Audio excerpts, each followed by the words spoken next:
Hello, welcome to Balaji education point. मैं आप सबका बालाजी एजुकेशन पॉइंट के यूट्यूब चैनल पे स्वागत करता हूं। बेसिकली गाइस, आज का जो वीडियो रहेगा history of banking in India के ऊपर रहेगा। ये बैंकिंग सिस्टम का पार्ट 1 है। इस वीडियो के अंदर हम लोग देखने वाले हैं भारत का सबसे पहला बैंक कौन सा था, आरबीआई का जन्म कब हुआ, या बैंक के इतिहास को कितने फेजेस में बांटा गया है, और किस तरह से आज के टाइम पे बैंकिंग जो है हमारी अर्थव्यवस्था के ऊपर इंपैक्ट डालती है, इफेक्ट करती है। Hello, this lecture is presented by me, my name is Jatin Singla. Okay, सबसे पहले हिस्ट्री ऑफ बैंकिंग इंडिया के अंदर हम लोग देखने वाले हैं इंट्रोडक्शन। इंट्रोडक्शन में सबसे पहले बैंकिंग होती क्या है, what is the basic meaning of bank. ठीक है, बैंकिंग की जो डेफिनेशन है भारतीय बैंकिंग कंपनी एक्ट 1949 के अंदर ये डिफाइंड करी गई है। According to banking company act 1949 कहता है कि बैंक कोई ऐसी ही संस्था है जो सरकारी भी हो सकती है, प्राइवेट भी हो सकती है, जो मनी को एक्सेप्ट करती है और मनी को डिपॉजिट करती है अपने अंदर। किस पर्पज से, ताकि वो उसे उधार दे सके या फिर उसे अलग अलग चीजों के अंदर इन्वेस्टमेंट कर सके, उसको हम लोग बैंक कहते हैं। फिर से समझिए, बैंकिंग कंपनी एक्ट 1949 कहती है कि बैंकिंग का बेसिक मतलब क्या है, ताकि लोगों से मनी को एक्सेप्ट करना, किस पर्पस के लिए, ताकि उसे आगे मनी को लेंड किया जा सके, उधार दिया जा सके, उसे अलग अलग चीजों के अंदर इन्वेस्ट किया जा सके। That is known as the banking. अब इंडियन बैंकिंग हिस्ट्री को हम लोगों ने 3 फेज में बांटा है। ध्यान से समझिए, इंडियन बैंकिंग हिस्ट्री को 3 फेज में बांटा गया है। पहला फेज है प्री इंडिपेंडेंस स्टेज, यानी कि आजादी से पहले भारत में बैंकिंग के लिए क्या क्या काम हुआ और क्या हाल था। दूसरा फेज है 1947 से लेकर 1991 तक, जब एलपीजी पॉलिसीज आई। अगर आपने इकोनॉमी का 5 ईयर प्लान डिटेल में पढ़ा है तो उसमें मैंने आपको बताया था 1991 के अंदर जब पीवी नरसिम्हा राव देश के प्रधानमंत्री थे और सरदार मनमोहन सिंह देश के फाइनेंस मिनिस्टर थे, तो इंडिया में एलपीजी पॉलिसी लॉन्च करी गई, लिबरलाइजेशन, प्राइवेटाइजेशन एंड ग्लोबलाइजेशन। ठीक है, सेकंड फेज 1947 से लेकर 1991 तक का है, और थर्ड फेज जो है 1991 से लेकर टिल टुडे तक का है, जिसे मॉडर्न बैंकिंग के नाम से भी जाना जाता है। क्लियर होगी बात। तो बेसिकली इस स्लाइड से हम लोगों ने क्या समझा कि जो बैंक की डेफिनेशन है वो बैंक की डेफिनेशन बैंकिंग कंपनी एक्ट 1949 के तहत आती है, जिसमें यह डिफाइंड किया जाता है कि बैंक बेसिकली एक संस्था है, एक ऑर्गेनाइजेशन है, जिसका काम जो है मनी को एक्सेप्ट करना है, डिपॉजिट करना है, ताकि वो आगे जरूरतमंद लोगों को लेंड कर सके, इन्वेस्ट कर सके अलग अलग चीजों के अंदर। बैंकिंग हिस्ट्री को 3 हिस्सों में बांटा गया, प्री इंडिपेंडेंस, आजादी से पहले, सेकंड 1947 से लेकर 1991 तक, और तीसरी बियॉन्ड द 1991। क्लियर। चलिए आगे बढ़ते हैं, एक एक करके हर एक फेज को डिटेल में डिस्कस करेंगे। जो पॉइंट आपको जरूरी याद रखना है आपके पेपर के लिए, ठीक है, स्पेशली पंजाब के किसी भी एग्जाम के लिए, चाहे वो आपका पीपीएससी का है, चाहे वो आपका पीसीएस का है, या फिर आपका पटवारी का है, एनी कोर्स। ठीक है, तो उसके लिए मैं आपको बताता चलूंगा, डबल स्टार मार्क करता चलूंगा। क्लियर। ओके, सबसे पहला क्वेश्चन, भारत के अंदर सबसे पहला बैंक कौन सा था? The first bank in India that is open known as bank of Hindustan, और ये कोलकाता में ओपन हुआ था। ठीक है, आजकल उस समय कैलकाटा था, आजकल कोलकाता बोल देते हैं, क्योंकि अगर आपको पता हो 1911 तक इंडिया की जो कैपिटल थी वो कोलकाता थी। ठीक है, या कैलकाटा थी, जो भी आप कहना चाहें। 1911 तक भारत की कैपिटल जो थी कोलकाता थी। तो उस समय की भारत की राजधानी में पहला बैंक खोला गया, that is known as bank of Hindustan. 1870 में ये ओपन हुआ था, लेकिन इसने अपनी सेवाएं देना 1832 में बंद कर दिया। Considered as the first modern bank in the colonial India, it was dissolved in 1832। तो पहला क्वेश्चन इंपॉर्टेंट, भारत के अंदर ओपन होने वाला पहला मॉडर्न बैंक या पहला बैंक कौन सा था? Bank of Hindustan. क्लियर। कई जगह पर आपको ये बैंक ऑफ HONDU हिंदुस्तान भी लिखा मिलेगा। ठीक है, तो एक ही बात है। क्लियर। 1770 में ओपन हुआ, 1832 में इसे डिसॉल्व कर दिया गया। क्लियर होगी बात। नेक्स्ट आगे बढ़ते हैं। इसके बाद कुछ और बैंक ओपन किए गए, ठीक है, लेकिन वो इतने ज्यादा सक्सेसफुल नहीं रहे। जैसे कि general bank of India open हुआ 1786 में, और ये 1791 में इसको डिसॉल्व कर दिया गया। उसके बाद एक बैंक आया जिसका नाम आपको याद रखना है, ये इंपॉर्टेंट है, बैंक ऑफ अवध बोलते हैं इसको, ठीक है। कई जगह आपको AWADH लिखा मिलेगा, कई जगह आपको OUDH भी लिखा मिलेगा। Bank of Awadh, Awadh commercial bank 1881 में ओपन हुआ और 1958 में इसने अपनी सेवाएं देना बंद कर दिया। अब अवध बैंक इंपॉर्टेंट क्यों है? ये भारत के अंदर ओपन होने वाला first commercial bank of India था, super important, first commercial bank था। अब आप कहोगे कि सर दूसरे बैंकों में और कमर्शियल बैंक में अंतर क्या होता है, जरा ध्यान से सुनना, ठीक है। ऊपर जो ये बैंक खुला है ना, बैंक ऑफ हिंदुस्तान, ये सब शाहूकारिता के मॉडल पे ओपन थे। शाहूकारिता मॉडल क्या होता है? इसमें सिर्फ लोगों को लोन दिया जाता था, ठीक है, लेकिन कमर्शियल बैंक के अंदर लोगों के पैसे को डिपॉजिट भी किया जाता है, ठीक है, प्लस उन्हें लोन भी दिया जाता है। मतलब लेन देन दोनों प्रक्रियाएं होती हैं, लेकिन जो ये पहले वाले बैंक थे इसमें सिर्फ लोन देने की प्रक्रिया थी, शाहूकारिता मॉडल बोलते हैं इसे, क्लियर। तो अवध बैंक या फिर जिसे आप ओध बैंक भी बोलते हो, ये भारत का पहला कमर्शियल बैंक था। ये इंपॉर्टेंट है, इसके ऊपर डबल स्टार लगा लीजिए, ठीक है। तो डायरेक्टली क्वेश्चन क्या आएगा? विच of the following is the first bank of India, ठीक है, that is bank of Hindustan, clear. Next, which of the following is the first commercial bank of India, that is bank of Awadh. कई किताबों में आपको first commercial bank कुछ और भी लिखा मिल सकता है, लेकिन आपको इसी बैंक को फर्स्ट कमर्शियल बैंक मानना है, क्लियर। इसके अलावा यहां पर यह भी बताया गया है कि प्री इंडिपेंडेंस ईरा में भारत में 600 से ज्यादा बैंक ओपन किए गए। प्री इंडिपेंडेंस ईरा में भारत के अंदर 600 से ज्यादा जो थे बैंक ओपन किए गए, क्लियर होगी बात। 3 बैंक थे, याद रखना, 3 बैंक थे। एक बैंक था bank of Bengal, bank of Bengal, ये ओपन हुआ था 1806 में, ठीक है। इसकी डेट याद रखनी है, क्यों याद रखनी है अभी बताता हूं। There is a bank called bank of Bengal, और एक बैंक था बैंक ऑफ बॉम्बे, ठीक है, ये बना था 1840 में, क्लियर। एक बैंक था बैंक ऑफ मद्रास 1843 के अंदर। इन तीनों बैंकों को बोलते थे प्रेसिडेंसी बैंक। एक तो हो गया बैंक ऑफ बंगाल, प्लस एक हो गया बैंक ऑफ बॉम्बे, क्लियर, एक हो गया बैंक ऑफ मद्रास। इन तीनों बैंकों को कोलैबोरेटली बोला जाता था प्रेसिडेंसी बैंक। प्रेसिडेंसी का मतलब होता है एक तरीके से राजशाही बैंक, ठीक है। इन तीनों बैंकों को अमलगामेट करके, अमलगेट करने का मतलब होता है मर्ज करके, कंबाइंड करके 1921 में एक बैंक बनाया गया जिसका नाम रखा गया इंपीरिकल बैंक ऑफ इंडिया। फिर से सुनिए, 3 बैंक थे। बैंक ऑफ बंगाल 1806 में बना था, बैंक ऑफ बॉम्बे 1840 में बना था, बैंक ऑफ मद्रास 1843 में बना था। इन तीनों बैंकों को कंबाइंड करके 1921 में एक बैंक बनाया गया जिसे कहते हैं इंपीरिकल बैंक ऑफ इंडिया। और इंपीरिकल बैंक ऑफ इंडिया को आजादी के बाद 1955 में नाम बदल के बनाया गया स्टेट बैंक ऑफ इंडिया, जो आज भारत का सबसे ओल्डेस्ट और सबसे पुराना बैंक है, याद रखिएगा, क्लियर होगी। तो क्वेश्चन क्या आएगा? एसबीआई का ओरिजिनल नाम क्या था? तो एसबीआई का ओरिजिनल नाम था empirical bank of India, clear. और इंपीरिकल बैंक ऑफ इंडिया कितने बैंकों को आपस में मिलाकर बना? 3 बैंकों को, bank of Bengal, bank of Bombay and bank of Madras, ठीक है। इसको आप बीबीएम से याद रख सकते हो, बंगाल, बॉम्बे एंड मद्रास। 1921 के अंदर बना और इसको बोला गया इंपीरिकल बैंक, ठीक है जी। और 1955 के अंदर इंपीरिकल बैंक का ही नाम रूपांतरित करके क्या बनाया गया? SBI, state bank of India. Next, okay, ये सबसे इंपॉर्टेंट है, इसके ऊपर एक मैं पूरी डिफरेंट अलग से वीडियो भी बनाऊंगा आरबीआई के ऊपर एक, ठीक है। अप्रैल 1935 के अंदर भारत में reserve bank of India open किया गया, ठीक है जी। अप्रैल, ये डेट याद रखना है, अप्रैल 1935 के अंदर भारत में एक बैंक बनाया गया जिसे बोलते हैं RBI, reserve bank of India.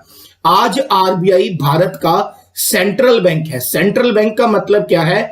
Bank के जितने भी रूल्स एंड रेगुलेशन है that was decided by the RBI. RBI के ऊपर हमारी नेक्स्ट वीडियो रहेगी पूरी डिटेल के अंदर, क्लियर। फिलहाल आपको याद रखना है कि आरबीआई कब बना? अप्रैल 1935 के अंदर। इसको बनाने के लिए रिकमेंडेशन किसने करी थी? किस कमेटी ने, किस कमीशन ने रिकमेंड किया था? Recommend by the Hilton Young commission, ये इंपॉर्टेंट है, ठीक है। हिल्टन यंग कमीशन, एक पर्सन था जिसका नाम था हिल्टन, ओके, वो उस कमीशन का हेड था। तो हिल्टन यंग कमीशन 1926 में बना था और इस कमीशन ने रॉयल इंग्लैंड को, या ये कह लीजिए रॉयल फैमिली को, उस समय भारत गुलाम था ना, रॉयल फैमिली को रिकमेंड किया था कि भारत की अर्थव्यवस्था को सुधारने के लिए आपको एक बैंक बनाना चाहिए, that is known as the reserve bank of India. Clear. Next, this time period most of the bank were small in size and suffered from a high rate of failure.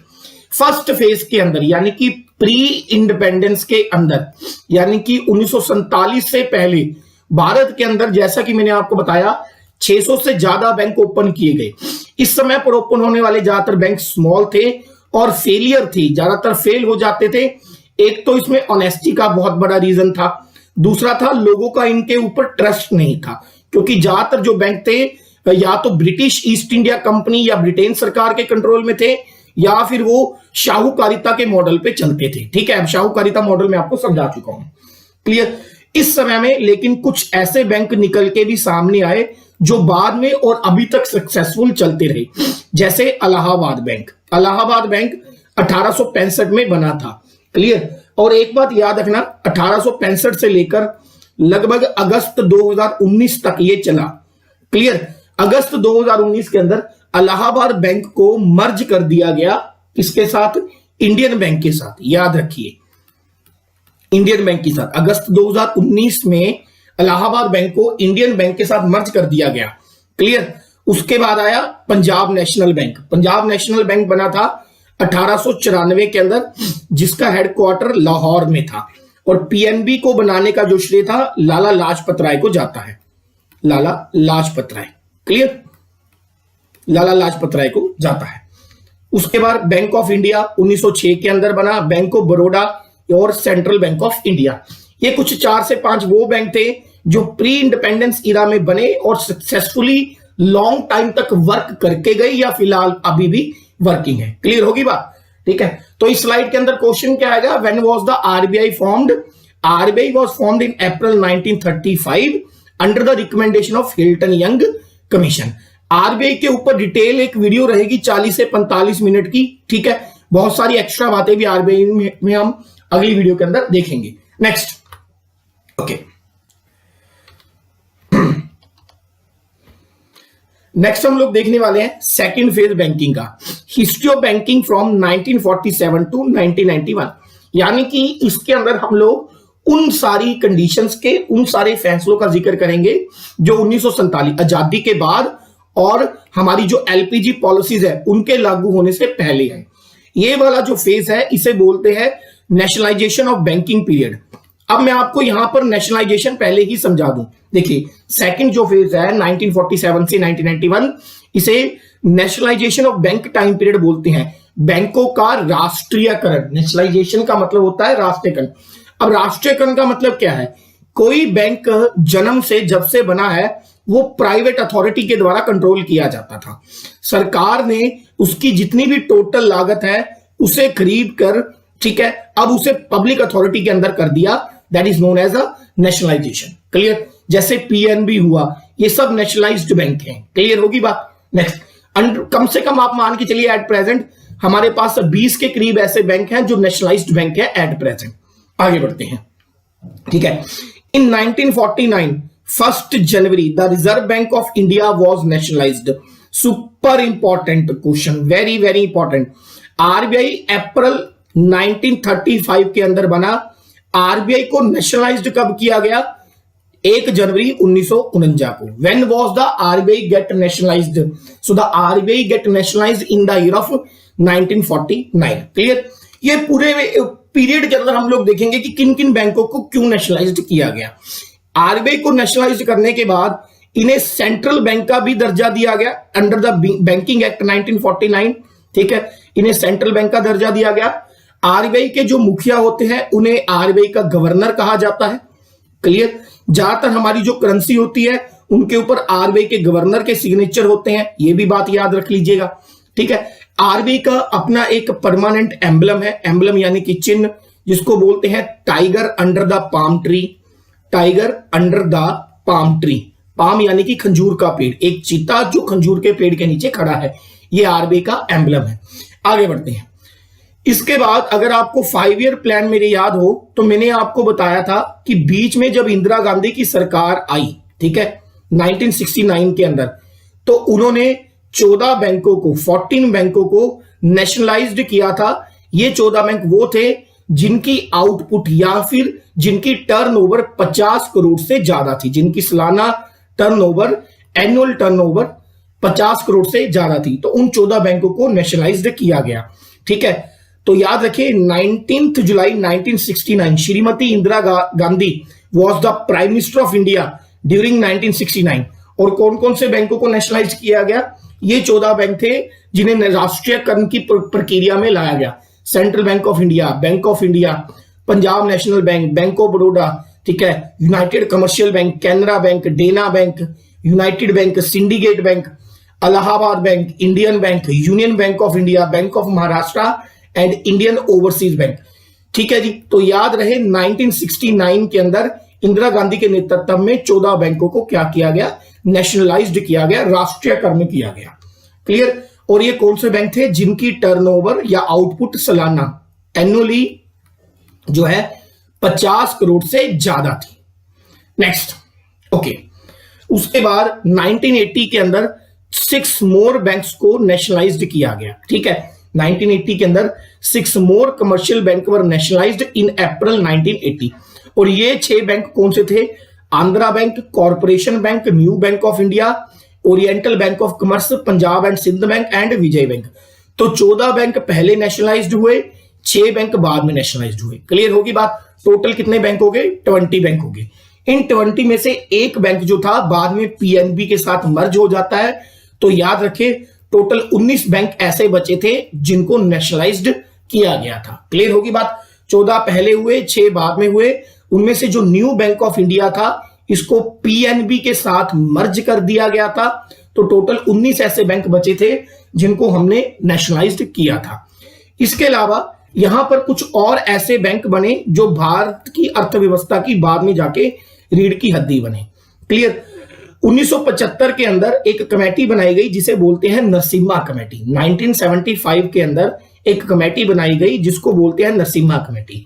इसी committee की recommendation पर भारत के अंदर RRBs की स्थापना करी गई, regional rural bank, जिन्हों असी पेंडू खेते दे बैंक कहने हैं, ठीक है। रीजन रूरल बैंक की स्थापना करी गई 2 अक्टूबर 1975 को। तो डायरेक्ट क्वेश्चन आता है कि भारत के अंदर आरआरबीज बनाने की स्थापना, रीजन रूरल बैंक बनाने की जो स्थापना है वो किस कमेटी की रिकमेंडेशन पे करी गई? नरसिम्हा कमेटी की रिकमेंडेशन पे करी गई 1975 के अंदर। ओके, बाद में जाके ये प्राइम मिनिस्टर भी बनेंगे पीवी नरसिम्हा राव। नेक्स्ट, उसके बाद नाबार्ड बनाया गया 1982 के अंदर। नाबार्ड में आपको बहुत सारी वीडियोस में बता चुका हूं, national bank for agriculture and rural development. इसको बनाने के लिए जो रिकमेंडेशन थी वो करी थी पी सीतारमन कमेटी ने, पी सीतारमन कमेटी ने। Clear?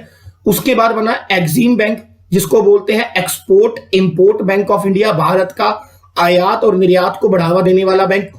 NHB, national housing bank. Clear? SIDBI, small industrial development bank of India. Clear? फिर से सुन लीजिए, NABARD, national bank for agriculture and rural development, Exim, export import bank of India, NHB, national housing bank of India, जिसका headquarter आपको दिल्ली में मिलेगा।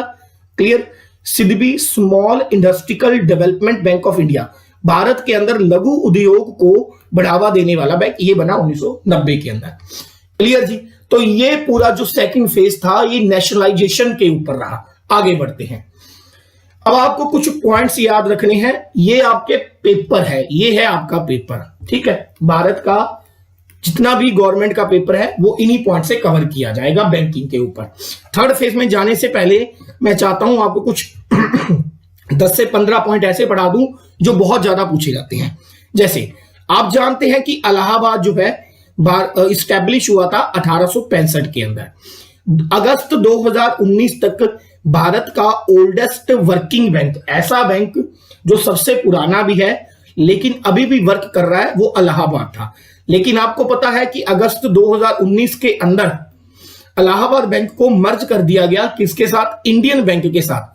तो at present आपका जो सबसे पुराना बैंक है वो है SBI, state bank of India. Oldest plus largest bank of India is SBI, state bank of India. Clear? अगर एसबीआई ऑप्शन में नहीं होगा तो आपको फिर किसको टिक मारना है? इलाहाबाद बैंक को। मैं बता चुका हूं कि अगस्त 2019 में इलाहाबाद बैंक अपनी सेवाएं बंद कर चुका है। उससे पहले इलाहाबाद बैंक भारत का सबसे ओल्डेस्ट बैंक था। ठीक है, अपनी सेवाएं डिस्पोज करने से पहले लगभग 145 साल इन्होंने लगातार देश को अपनी सेवाएं दी हैं। इंपीरिकल बैंक ऑफ इंडिया जैसे कि आपको पता है, और इसका नाम बदला गया 1955 के अंदर, और ये बना state bank of India. Clear? 3 बैंकों को मिलाकर बना था, बंगाल, बॉम्बे प्लस मद्रास। क्लियर? ठीक है, 1806 में बंगाल, फिर 1840 में बॉम्बे और 1843 में फिर मद्रास। इन तीनों को मर्ज किया गया और इन तीनों को बोलते हैं प्रेसिडेंसी बैंक, राजशाही बैंक। क्लियर होगी बात? नेक्स्ट, ये पॉइंट तीसरा अत्यंत इंपॉर्टेंट है। लगभग जहां तक मुझे याद है 2011-12 के किसी एग्जाम में ये पूछा गया था। The first bank of India with limited liabilities. ठीक है, भारत का ऐसा पहला बैंक जिसमें भारतीयों की लिमिटेड लाइबिलिटीज थी, to be managed by Indian board was Awadh commercial bank. It was establish in 1881 at Faizabad. Faizabad at present UP के अंदर है, इस बात को याद रखिए। देखिए थर्ड पॉइंट में वो क्या बोल रहा है, ऐसा पहला बैंक जिसमें भारतीयों का कंट्रोल था, इंडियंस का थोड़ा बहुत कंट्रोल था, with limited liabilities of Indian, जिसको इंडियंस के लोगों ने अपने दम पे थोड़ा बहुत चलाना शुरू किया, वो अवध कमर्शियल बैंक था। 1881 में ओपन हुआ था, फैजाबाद यूपी के अंदर। क्लियर? तो क्वेश्चन क्या आता है, the first bank of India with limited liabilities. Clear? अगर लिमिटेड लाइबिलिटीज है तो अगला क्वेश्चन आएगा, first purely bank of India जो पूरी तरीके से इंडियंस के द्वारा मैनेज किया गया, वो था हमारा पीएनबी, पंजाब नेशनल बैंक। 1895 में ये बना था, उस समय इसका हेडक्वार्टर लाहौर में था। आज पीएनबी का हेडक्वार्टर आपको मिलेगा दिल्ली के अंदर। क्लियर होगी बात? पीएनबी का एट प्रेजेंट आपको हेडक्वार्टर मिलेगा दिल्ली के अंदर। पीएनबी को बनाने का जो श्रेय है वो लाला लाजपत राय को जाता है। ठीक है, और भी लोग थे पर इतिहास में ज्यादातर इन्हीं का नाम आता है, लाला लाजपत राय को जाता है। नेक्स्ट, ठीक है जी, तो क्वेश्चन क्या आएगा, पहले क्वेश्चन बनेगा, भारत का ऐसा पहला बैंक जिसमें भारतीयों की थोड़ी बहुत पेशगी थी, लिमिटेड लाइबिलिटीज थी, अवध बैंक। और दूसरा, complete managed by the Indian, that is your PNB, Punjab national bank. 1895 में बना, उस समय हेडक्वार्टर लाहौर में था, एट प्रेजेंट दिल्ली के अंदर है। लाला लाजपत राय को इसका श्रेय जाता है। फर्स्ट ट्रूली, भारत का पहला पूरी तरीके से स्वदेशी bank, that is known as central bank of India. ठीक है, देखिए आरबीआई को मैंने बोला था कि इसको सेंट्रल बैंक बोलते हैं। ठीक है, सेंट्रल बैंक कोई नाम नहीं है, सेंट्रल बैंक का मतलब होता है कि ऐसा बैंक जो बैंकिंग प्रणाली के केंद्र में है, जो सारे बैंकों को कंट्रोल करता है, that is known as a central bank. लेकिन यहां पर जो सेंट्रल बैंक की चर्चा हो रही है, ये एक्चुअल में एक बैंक है जिसका नाम है सेंट्रल बैंक ऑफ इंडिया। तो कंफ्यूज नहीं होना, ये आरबीआई नहीं है, ये एक्चुअल में एक बैंक है जिसका नाम है सेंट्रल बैंक ऑफ इंडिया। तो भारत का पहला ट्रूली बैंक था सेंट्रल बैंक ऑफ इंडिया। ठीक है जी, is called India's first truly swadeshi bank, और ये इस्टेब्लिश हुआ था 1911 के अंदर। क्लियर? और इसको कंप्लीटली इसके अंदर पैसा और मैनेज करने का कंप्लीट जो श्रेय था वो इंडियंस को जाता था। ठीक है, तो लिमिटेड लायबिलिटीज के लिए अवध बैंक जो पूरी तरीके से भारतीयों के द्वारा मैनेज किया जाता था, लेकिन पैसा पूरा भारतीयों का नहीं था, वो पीएनबी। और एक ऐसा बैंक जिसमें पूरी तरीके से पैसा भारतीयों को था, मैनेज इंडियंस के द्वारा किया जाता था, that is your central bank of India. उसके बाद यूनियन बैंक ऑफ इंडिया का इनॉग्रेशन महात्मा गांधी के द्वारा किया गया 1919 के अंदर। तो क्वेश्चन आता है, निम्नलिखित किस बैंक के इनॉग्रेशन पे महात्मा गांधी जी का नाम छपता है? तो वो है यूनियन बैंक ऑफ इंडिया। अब आपको मैंने बताया था कि आरबीआई का जो मुखिया होता है तो उसे गवर्नर बोलते हैं। तो क्वेश्चन क्या आता है, आरबीआई के पहले गवर्नर कौन थे? ज्यादातर किताबों में लिखा मिलेगा ओ स्मिथ, पूरा नाम है ऑसबॉर्न स्मिथ। आरबीआई के पहले गवर्नर कौन थे? Osborne Smith. ठीक है, ये ब्रिटिश साम्राज्य से थे। और अगर पूछे आरबीआई के पहले गवर्नर जो इंडियन मूल के थे, जिनका रिलेशन भारत से था, वो थे CD Deshmukh. Clear? First RBI governor कौन थे? Osborne Smith. First RBI Indian governor कौन थे? सीडी देशमुख। नेक्स्ट, ऐसा पहला बैंक जिसने भारत में सेविंग अकाउंट खोला। देखिए अकाउंट दो तरीके का होता है, एक आपने सुना होगा करंट अकाउंट, ठीक है, करंट अकाउंट, एक होता है आपका सेविंग अकाउंट, बचत खाता और चालू खाता, ठीक है, सेविंग अकाउंट, इन दोनों को मिलाकर बनता है कासा। इसकी एब्रीवेशन पूछते हैं बैंक के एग्जाम में, CASA, current account and saving account. Current account में आप बैंक को पैसे देते हो, चालू खाते में आप बैंक को पैसे देते हो कि आपने हमारा पैसा संभाला। सेविंग अकाउंट में बैंक आपको पैसे देता है इंटरेस्ट के तौर पर। क्लियर होगी बात? क्लियर, इंटरेस्ट के तौर पर। एग्जाम्पल के तौर पर मान लीजिए आपने कोई अपनी बैंक के अंदर लिमिट खुलवाई हुई है। बहुत सारे इंडस्ट्री या बिजनेस से लोग जुड़े हुए लोग जो हैं बैंक के अंदर अपनी लिमिट खुलवाते हैं 10 लाख की, 20 लाख की, तो उसके बदले उन्हें बैंक को हर महीने इंटरेस्ट देना पड़ता है, तो वो एक तरीके का करंट अकाउंट है। लेकिन बहुत सारे लोग सेविंग अकाउंट खुलवाते हैं, बैंक के अंदर अपना पैसा जमा करते हैं और बैंक उस पैसे को दूसरों को देता है लोन के रूप में, और बदले में बैंक आपको उसका कुछ हिस्सा इंटरेस्ट के तौर पर देता है, that is called saving account. Clear, next आगे बढ़ते हैं। The first Indian bank to open overseas branch, Bharat का पहला बैंक जिसने अपनी ब्रांच भारत के बाहर खोली। ओवरसीज का मतलब है ऐसा भारत का पहला बैंक जिसने विदेश में अपनी ब्रांच खोली, that is bank of India, और ये 1946 में इसने अपनी पहली ब्रांच खोली थी लंदन के अंदर। Clear, the first Indian bank जिसने इंडिया के बाहर अपनी ब्रांच खोली, बैंक ऑफ इंडिया, लंदन, 1946 के अंदर। आईसीआईसीआई बैंक जो था, ठीक है, ये बहुत बड़ा बैंक है आज के टाइम पे। ICICI bank was the first Indian bank to provide internet banking facility. आजकल तो लगभग हर एक बैंक के पास इंटरनेट बैंकिंग फैसिलिटी है, लेकिन भारत का पहला बैंक जिसने अपने कस्टमर्स के लिए इंटरनेट बैंकिंग फैसिलिटी शुरू करी कि आप इंटरनेट के थ्रू सब कुछ कंट्रोल कर सकते हैं, दैट इज आईसीआई। पहला बैंक भारत के अंदर जिसने क्रेडिट कार्ड ओपन किया, ठीक है, एक क्रेडिट कार्ड होता है और एक होता है डेबिट कार्ड, ठीक है, इन दोनों को मिलाकर बैंकिंग की भाषा में बोला जाता है प्लास्टिक मनी। प्लास्टिक मनी, तो क्वेश्चन आता है what do you mean by plastic money? Credit card plus debit card is known as the plastic money. Clear, और ये ओपन किए गए थे सेंट्रल बैंक ऑफ इंडिया के द्वारा। तो फर्स्ट क्रेडिट कार्ड ओपन किया गया भारत में सेंट्रल बैंक ऑफ इंडिया के द्वारा।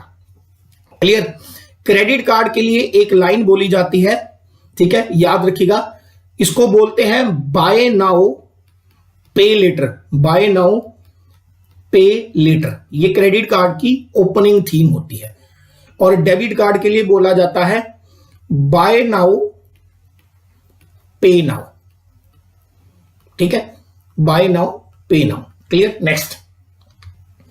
आईसीआईसीआई ही भारत का पहला बैंक था जिसने मोबाइल एटीएम शुरू किया, ठीक है। मोबाइल एटीएम का मतलब क्या है? पहले एटीएम जगह जगह पर ओपन करनी शुरू करी, वो आईसीआईसीआई बैंक था। क्लियर होगी बात? Mobile ATM. नेक्स्ट, अगला, 3 रीजनल बैंक हैं। ये बैंक के पंजाब के पेपरों के लिए सुपर इंपॉर्टेंट है, कोई भी पंजाब का पेपर है। 3 बैंक थे रीजन रूरल बैंक, आरआरबीज। एक था Punjab Gramin bank, clear, Punjab Gramin bank, ठीक है। एक है मालवा ग्रामीण बैंक, क्लियर, और एक है सतलुज ग्रामीण बैंक। और इन तीनों को मर्ज कर दिया गया और ये मर्ज हुए पंजाब ग्रामीण बैंक के अंदर। फिर से सुनिएगा, the government merge 3 region rural bank, that is Punjab Gramin bank, Malwa ग्रामीण बैंक एंड सतलुज ग्रामीण बैंक। 1 जनवरी 2019 को इन तीनों बैंकों को मर्ज करके न्यू ग्रामीण बैंक बनाया गया, ठीक है, known as that is your Punjab Gramin bank. एक तरीके से पंजाब के जो 3 सबसे बड़े आरआरबीज थे, पंजाब ग्रामीण बैंक प्लस मालवा ग्रामीण बैंक प्लस सतलुज ग्रामीण बैंक, इन तीनों को कंबाइंड करके सिर्फ एक ही रखा गया, that is your Punjab Gramin bank. ये याद रखिए। Next, state bank of India ऐसा बैंक है जिसकी इंडिया के बाहर सबसे ज्यादा ब्रांच है। सबसे पहली ब्रांच इंडिया के बाहर एसबीआई की नहीं है, लेकिन at present state bank of India has maximum number of overseas branches. India के बाहर सबसे ज्यादा ब्रांचेस इस समय एसबीआई की हैं। 2 तरीके के और बैंक होते हैं, एक होता है पेमेंट बैंक, ठीक है, पेमेंट बैंक, और एक होता है small finance bank, small finance bank, ठीक है, स्मॉल फाइनेंस बैंक। इन बैंकों को ओपन करने का लाइसेंस आरबीआई के द्वारा मिलता है, ठीक है, और आरबीआई ने इन बैंकों को ओपन करने का लाइसेंस दिया था 2015 के अंदर। याद रखिए, payment bank and small finance bank, इनमें अंतर क्या होता है वो हम आने वाली वीडियोस में देखेंगे। तो याद रहे कि पहला जो स्मॉल फाइनेंस बैंक था वो 2016 में जलंधर में खुला था, याद रहे। Clear. India's capital small finance bank is India's first small finance bank, और जो अप्रैल 2016 में पंजाब के जलंधर में खुला था। तो क्वेश्चन क्या आएगा, भारत का पहला स्मॉल फाइनेंस बैंक कौन सा था? तो आप लिखेंगे कैपिटल स्मॉल फाइनेंस बैंक। ये भारत का पहला स्मॉल फाइनेंस बैंक था, 2016 में जलंधर में ये ओपन हुआ। भारत का पहला पेमेंट बैंक कौन सा था? क्लियर, वो था एयरटेल पेमेंट बैंक, और ये फर्स्ट पेमेंट बैंक था इंडिया का। Very very important question, Bharat का पहला पेमेंट बैंक कौन सा था? तो आप टिक मारेंगे एयरटेल। क्लियर। और ये सब एयरटेल हुआ, पेमेंट बैंक हुआ, स्मॉल फाइनेंस बैंक हुआ, ये सब 2015 से ऑपरेट कर रहे हैं।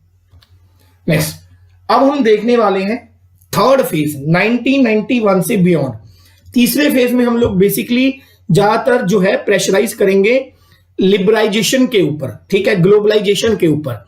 Clear. This period so the remarkable growth in the process of development of bank with liberalisation of the economic policy.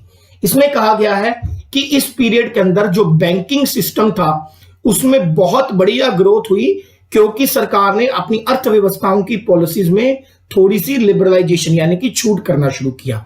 जैसा कि मैंने आपको बताया 1991 में कौन सी पॉलिसी आई थी? LPG, liberalisation, privatisation and globalisation. Clear. Next आगे बढ़ते हैं। Even after the nationalization and the subsequent regulation that followed, a large portion of masses is untouched by the banking service. इसमें कहा गया है कि भाई बहुत सारे बैंकों को नेशनलाइजेशन करने के बाद भी भारत के अंदर 60% ऐसी पॉपुलेशन थी जिसने बैंक के अंदर अपना कोई अकाउंट नहीं खुलवाया। यानी कि ये बात कर रहा है सेकंड फेज की, कि सेकंड फेज के अंदर हमने लगभग 19-20 बैंकों को नेशनलाइज्ड किया, सरकार ने अपने हाथों में लिया, फिर भी सिर्फ 40% जनता ऐसी थी जिसके पास अपना बैंक अकाउंट था। तो पूरी बची हुई जनता को, ठीक है, ताकि बैंकिंग सिस्टम के साथ जोड़ा जा सके, तो हमें अपनी अर्थव्यवस्थाओं की पॉलिसीज में लिबरलाइजेशन करना पड़ा। 1991 के अंदर the Narasimha committee gave its recommendation to allow private sector players into banking system. ये इंपॉर्टेंट क्वेश्चन है। पहली बार भारत के अंदर प्राइवेट सेक्टर बैंक्स को दोबारा से कब अलाउ किया गया? तो वो किया गया 1991 के अंदर। क्लियर। पहले तो सरकार ने सारे प्राइवेट बैंकों को खरीद के नेशनलाइज कर दिया, अब सरकार कह रही है कि दोबारा से और प्राइवेट बैंक लेके आओ। क्लियर। अब वो प्राइवेट बैंक कौन कौन से थे? तो इसलिए आरबीआई ने 1991 में 10 बैंकों को, प्राइवेट बैंकों को लाइसेंस दिया, जैसे कि ICI, HDFC, axis bank, IndusInd bank और डीसीबी। क्लियर। ये आज के समय पर भारत के सबसे बड़े प्राइवेट बैंक हैं। In 1998 Narasimha committee again recommend to entry of more private players. Clear. पहले 1991 में नरसिम्हा कमेटी ने कहा कि भी आरबीआई को कि और प्राइवेट बैंक ओपन करो। 1998 में फिर से और प्राइवेट बैंकों को भारत की अर्थव्यवस्था से जोड़ा गया, जैसे कि Kotak Mahindra bank and yes bank. Clear होगी बात। तो बेसिकली जो पहला फेज था वो साहूकारिता के ऊपर था, दूसरा फेज नेशनलाइजेशन के ऊपर था, तीसरा फेज जो था वो लिबरलाइजेशन के ऊपर था, याद रखिएगा। ओके, सबसे पहले हम लोग आरबीआई के इतिहास को समझने की कोशिश करेंगे। देखिए, the reserve bank of India जो है भारत में सेंट्रल बैंक की भूमिका में है। सबसे पहले सेंट्रल बैंक क्या होता है? देखिए, भारत के अंदर बहुत सारे बैंक हैं।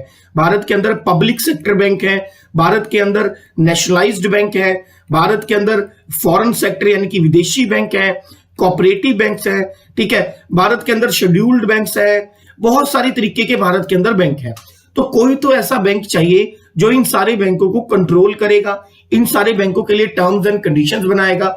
उस बैंक को हम लोग सेंट्रल बैंक ऑफ इंडिया बोलते हैं। और भारत में सेंट्रल बैंक ऑफ इंडिया की जो रिस्पॉन्सिबिलिटी है, केंद्रीय बैंक की जिम्मेदारी, वो आरबीआई के द्वारा निभाई जाती है।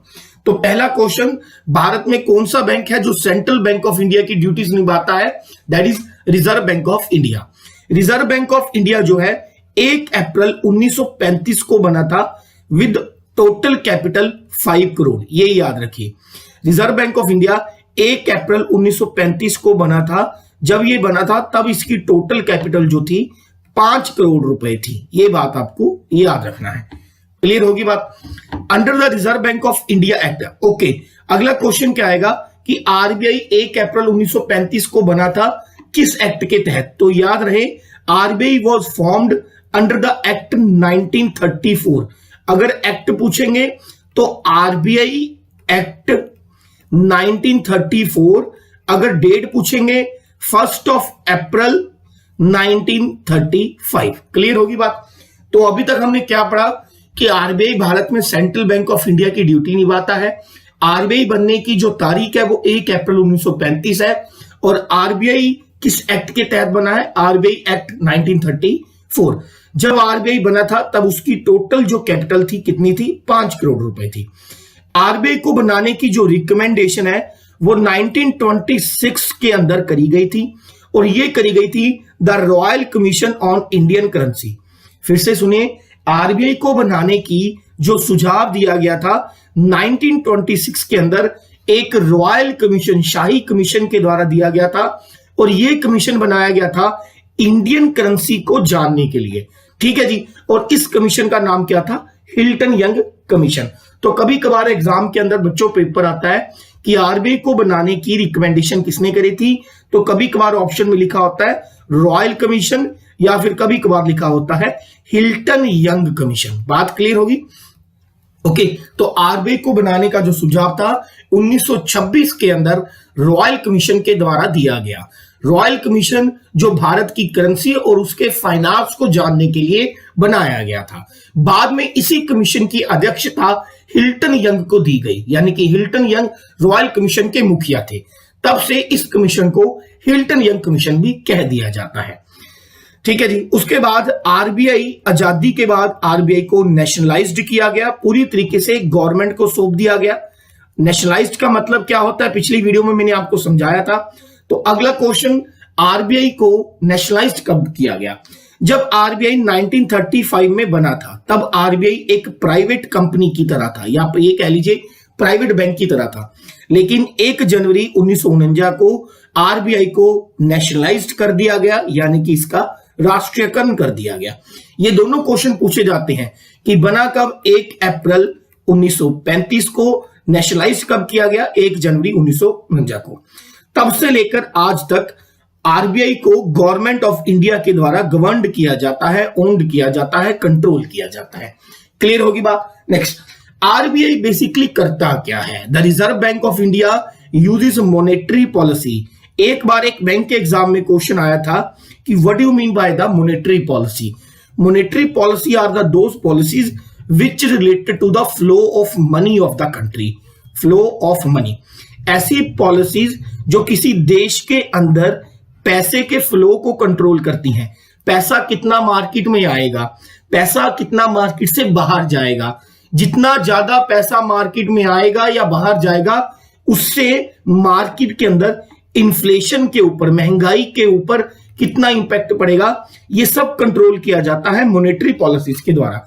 तो सबसे पहले काम आपको याद रखना है कि डायरेक्टली और इनडायरेक्टली आरबीआई जो है मॉनेटरी पॉलिसीज को कंट्रोल करती है।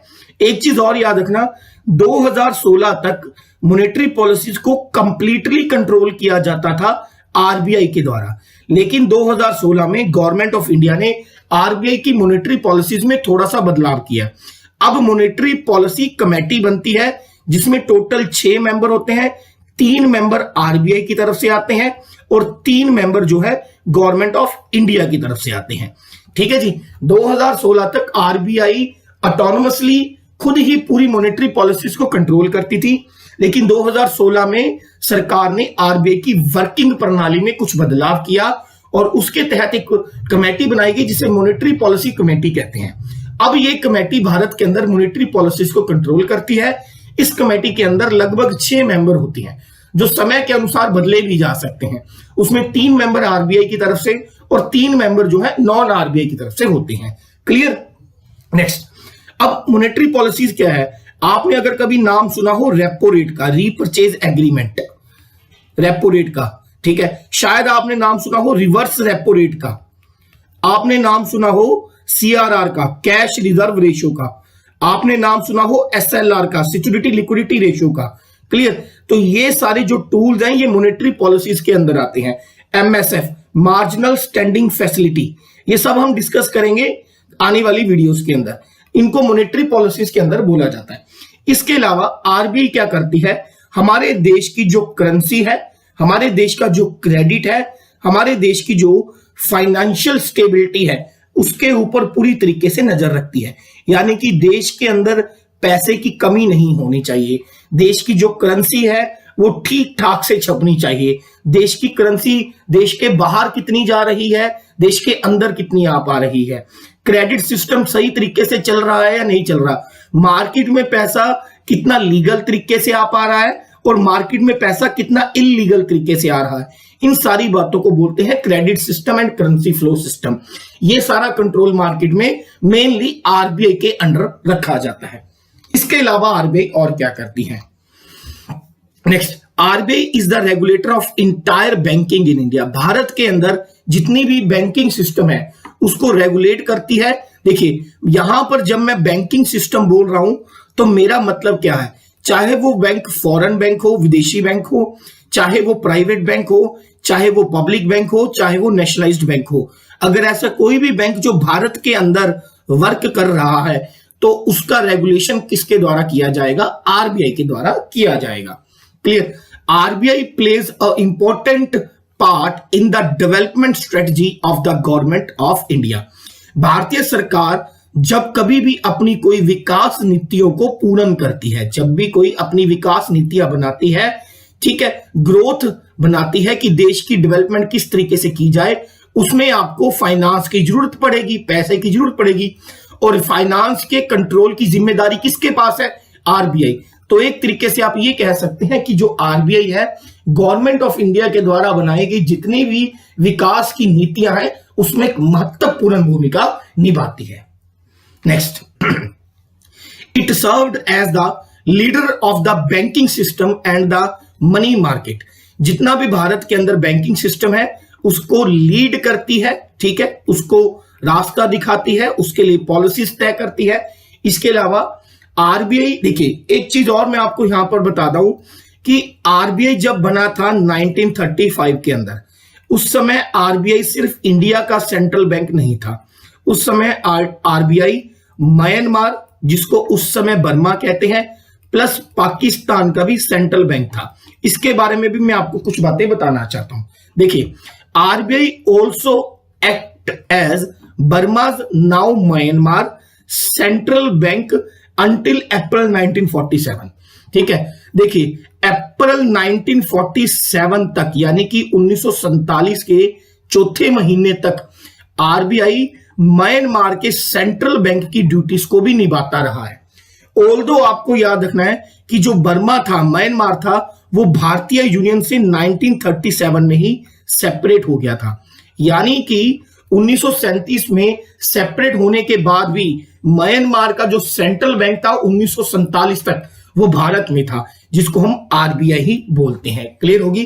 फिर से सुनिए, म्यांमार भारत से 1937 में सेपरेट हो गया था, भारतीय यूनियन से 1937 में अलग मुल्क बना दिया गया था। उसके बावजूद भी अप्रैल 1947 तक म्यांमार के सेंट्रल बैंक की ड्यूटी आरबीआई के द्वारा निभाई जाती थी। ये याद रखने वाली बात है। नेक्स्ट, एक चीज और, after the partition of India in August 1947 the bank served as the central bank for Pakistan until the June 1948। देखिए आपको ये इतिहास पता होना चाहिए कि 14 अगस्त 1947 को पाकिस्तान को आजादी दी गई और 15 अगस्त 1947 को इंडिया को आजादी दी गई, जिसको हम पार्टीशन बोलते हैं। 14 अगस्त 1947 को पार्टीशन होने के बावजूद भी जून 1948 तक पाकिस्तान का जो सेंट्रल बैंक की ड्यूटी था वो आरबीआई ही निभा रहा था। यानी कि म्यांमार और पाकिस्तान दो ऐसे मुल्क हैं जिनको अलग आजादी अलग करने के बावजूद भी कुछ समय के लिए उनका सेंट्रल बैंक आरबीआई के ही, यानी कि इंडिया मुल्क के अंदर ही था। क्लियर? नेक्स्ट, आगे बढ़िए।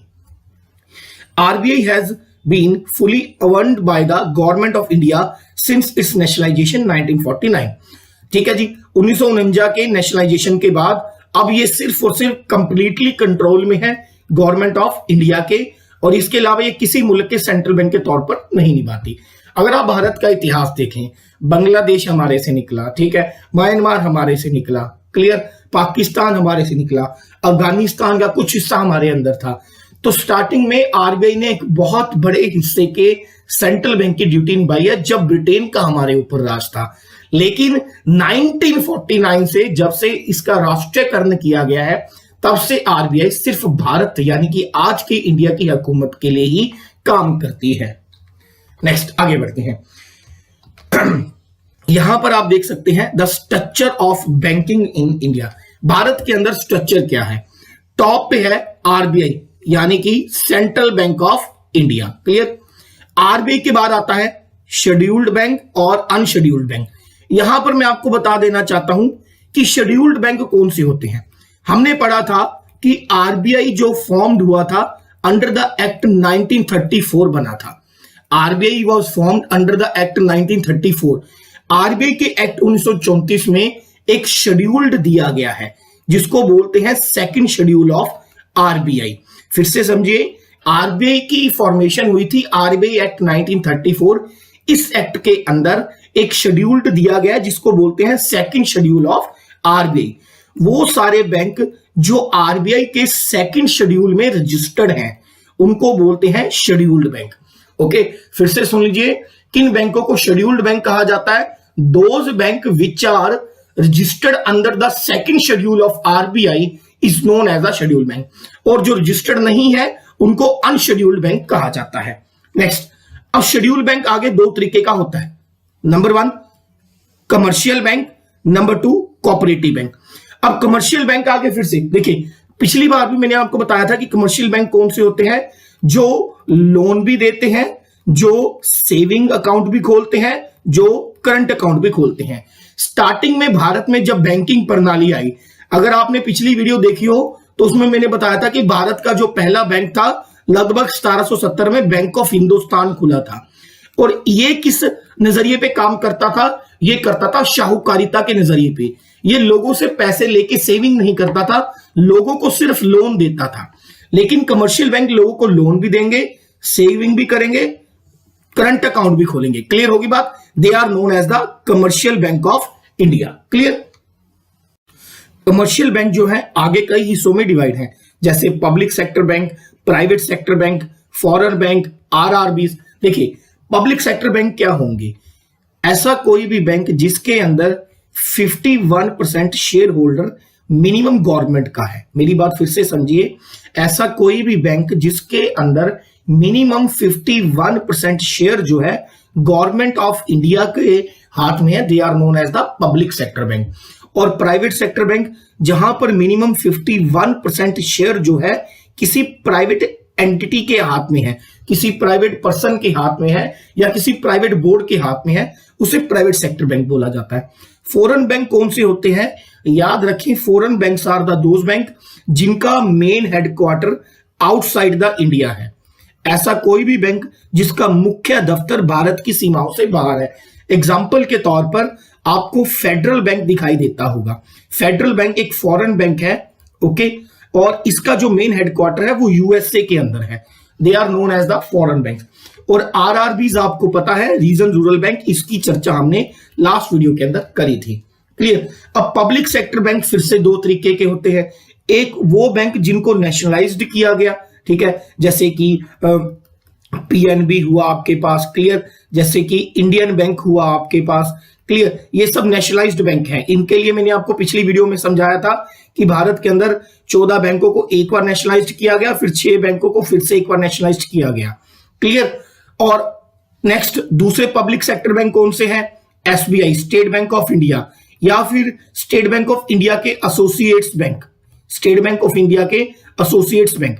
देखिए, जब स्टेट बैंक ऑफ इंडिया बना था तो स्टेट बैंक ऑफ इंडिया के बहुत सारे एसोसिएट्स बैंक थे, जैसे state bank of Patiala, clear, ठीक है, state bank of Travancore and Hyderabad. इस तरीके से बहुत सारे स्टेट बैंक ऑफ बीकानेर, बहुत सारे स्टेट बैंक ऑफ इंडिया के जो थे एसोसिएट्स थे, लेकिन बाद में इन्हें मर्ज कर दिया गया। तो मोटे मोटे तौर पर आपको याद रखना है कि कमर्शियल बैंक 4 कैटेगरी में होता है। Public sector bank, private sector bank, foreign banks and RRB, region rural bank. RRB जो है ये नाबार्ड के अंदर काम करते हैं, याद रखना है आपको, पिछली वीडियो में समझाया है, और नाबार्ड आरबीआई के अंडर काम करता है। क्लियर होगी बात? क्लियर। पब्लिक सेक्टर बैंक दो तरीके के होते हैं, वो सारे बैंक जिनको नेशनलाइज्ड किया गया, और एसबीआई या फिर उससे एसोसिएटेड जितने भी बैंक थे वो सब पब्लिक सेक्टर बैंक होते हैं। नेक्स्ट आगे बढ़ते हैं। अगर बात करें आप कोऑपरेटिव बैंक्स, ठीक है, ये आगे दो तरीके के होते हैं, एक अर्बन कोऑपरेटिव बैंक्स और दूसरा स्टेट कोऑपरेटिव बैंक। क्वेश्चन इस पे क्या आता है कि भारत के बैंकिंग सिस्टम को कितने हिस्सों में बांटा गया है, तो इसको दो हिस्सों में बांटा गया है, शेड्यूल बैंक और unschedule bank. Next question, what do you mean by the schedule bank?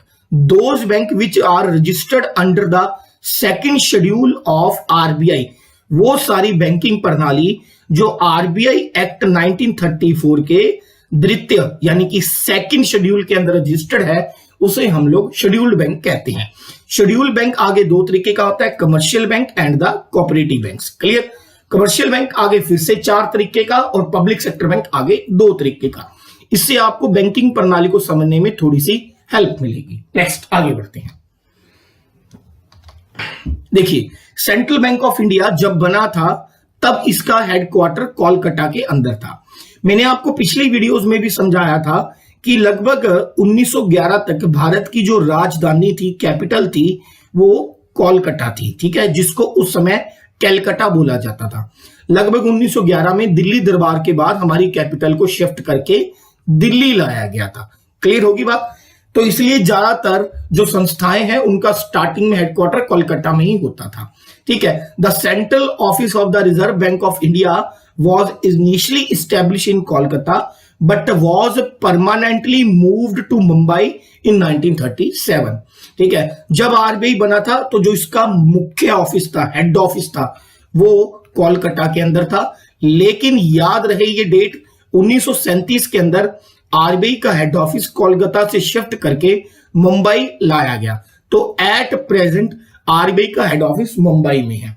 एक चीज याद रखना, जिन बैंक्स के लास्ट में, ज्यादातर जिन बैंक्स के लास्ट में इंडिया पड़ता है, ठीक है, जिन बैंक्स के लास्ट में इंडिया पड़ता है उन बैंकों का ज्यादातर हेड ऑफिस मुंबई मिलेगा।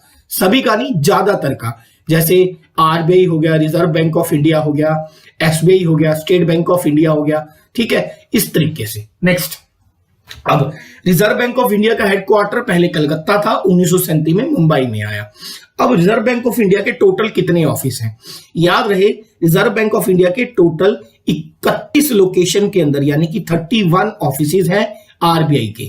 क्लियर। उसमें से 19 रीजनल ऑफिस है, ठीक है, 39 रीजनल ऑफिस है, 11 सब ऑफिस है, 19 हो गए जी रीजनल ऑफिस, 11 हो गए सब ऑफिस, टोटल हो गए आपके पास 30, और एक हो गया सेंट्रल यानी कि main head office.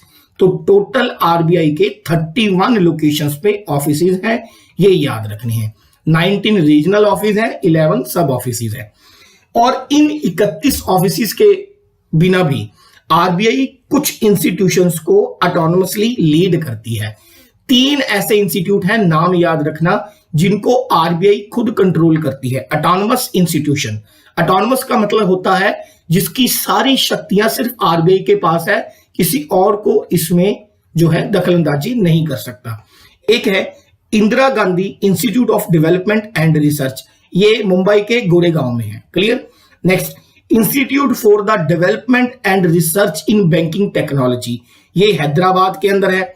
National institution of bank management, ये पुणे महाराष्ट्र के अंदर है। तो 3 ऐसे इंस्टीट्यूट हैं जो ऑटोनोमसली आरबीआई के द्वारा लीड किए जाते हैं। एक तरीके से ये इंस्टीट्यूशन है, संस्थान है, यहां पर आरबीआई या बैंक के जितने भी स्टूडेंट्स होते हैं उनको ट्रेनिंग दी जाती है, उनको मैनेजमेंट करी जाती है, उनको रखा जाता है, या फिर भारत की बैंकिंग प्रणाली के अंदर किस तरीके से बदलाव किया जाए उसके रिलेटेड रिसर्च करी जाती है। तो 3 कौन कौन से है?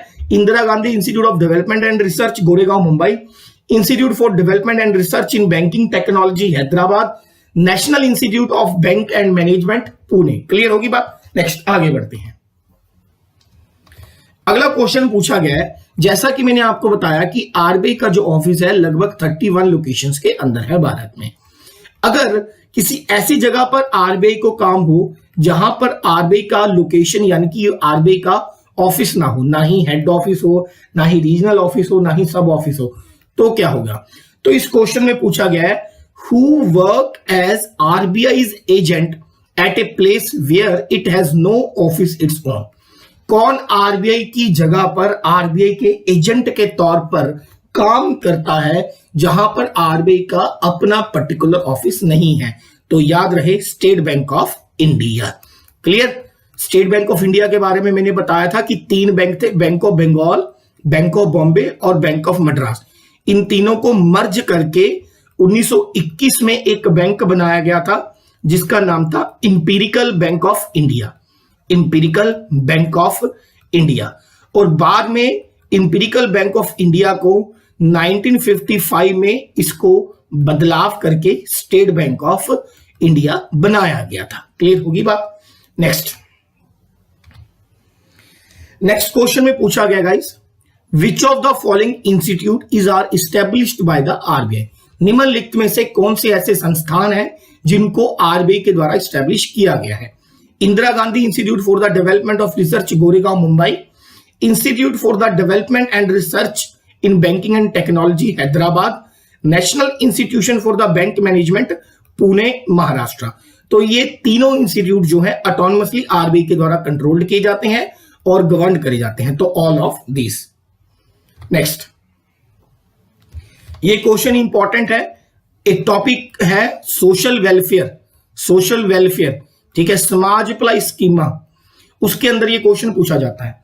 ठीक है, वेरी इंपॉर्टेंट, सुपर इंपॉर्टेंट। बहुत कम आपको ये क्वेश्चन मिलेगा, मेरा पर्सनली बनाया हुआ है। Which of the following scheme was formulated bye the RBI.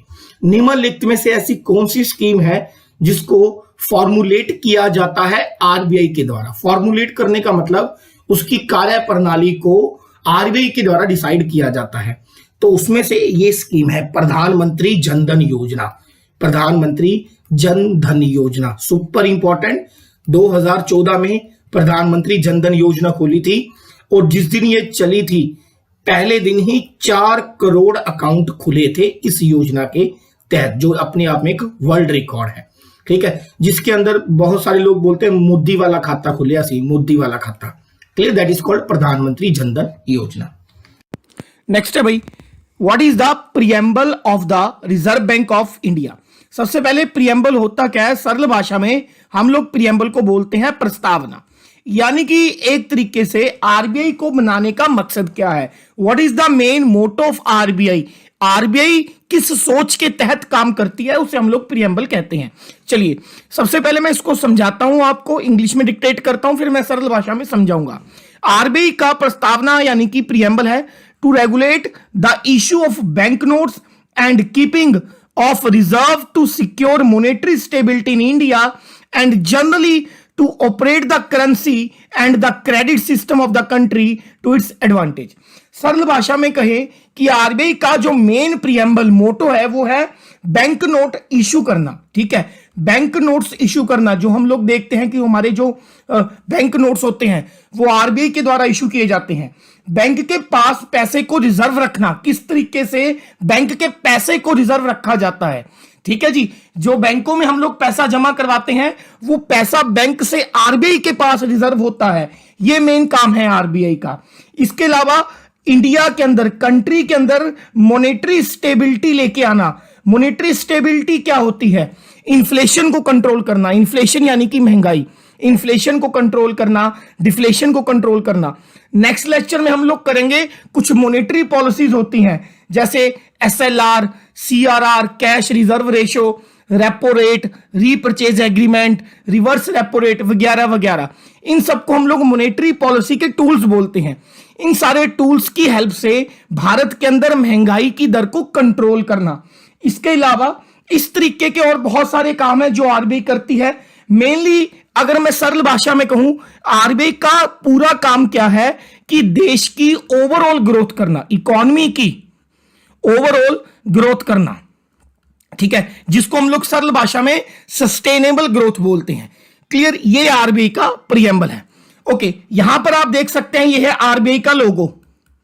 ये है आरबीआई का logo, tiger under the palm tree. Tiger under the palm tree, कभी कभार पूछ लेते हैं कि what is the logo of RBI. RBI का लोगो है tiger under the palm tree. Starting में पहले यहां पर लॉयन था, लेकिन बाद में लॉयन को हटाकर रॉयल बंगाल टाइगर कर दिया गया, जो हमारा नेशनल एनिमल है। क्लियर है? नेक्स्ट आगे बढ़ते हैं गाइस। इस स्लाइड में हम लोग देखेंगे कि आरबीआई को कंट्रोल कौन करता है, उसके मेंबर कितने होते हैं, किस तरीके से वो मेंबर चुने जाते हैं, क्या क्या उनका काम होता है। सबसे पहले याद रखना, आरबीआई में मैक्सिमम 21 मेंबर होते हैं। 21 से, यानी कि 21 से कम हो सकते हैं, 21 से ज्यादा नहीं होते। इन 21 में से 5 मेंबर ऑफिशियल्स होते हैं, 5 ऑफिशियल्स मेंबर होते हैं, और 16 नॉन ऑफिशियल मेंबर्स होते हैं, याद रखिएगा। क्लियर है? तो आरबीआई में टोटल 21 मेंबर्स होते हैं, 5 ऑफिशियल्स एंड 16 नॉन ऑफिशियल्स। ये जो मेंबर्स हैं, इनको गवर्नमेंट ऑफ इंडिया आरबीआई के साथ कंसर्न करके, आरबीआई की बॉडी के साथ कंसर्न करके जो है अपॉइंट करती है। कितने टाइम के लिए? लगभग 4 साल के लिए। वैसे इनका कोई टाइम फिक्स नहीं होता, इनको 4 साल से पहले भी हटाया जा सकता है। नॉर्मली इनका जो टेन्यूर होता है वो 4 इयर्स का होता है, याद रखिएगा। अब मैं आपको बताने वाला हूं कि ये 5 ऑफिशियल और 16 नॉन ऑफिशियल मेंबर कौन कौन होते हैं। आरबीआई का जो हेड होता है उसे बोलते हैं आरबीआई का गवर्नर। आरबीआई के गवर्नर के नीचे होते हैं 4 डेप्यूटी गवर्नर, 4 यानी कि 4 डेप्यूटी गवर्नर। तो ये टोटल कितने हो गए? 5। इन 5 को बोलते हैं ऑफिशियल मेंबर्स। इन 5 को कौन क्या बोलते हैं? Official member. क्लियर होगी? इसके अलावा नॉन ऑफिशियल मेंबर में 10 डायरेक्टर्स होते हैं, और ये 10 डायरेक्टर्स अलग अलग फील्ड से आते हैं।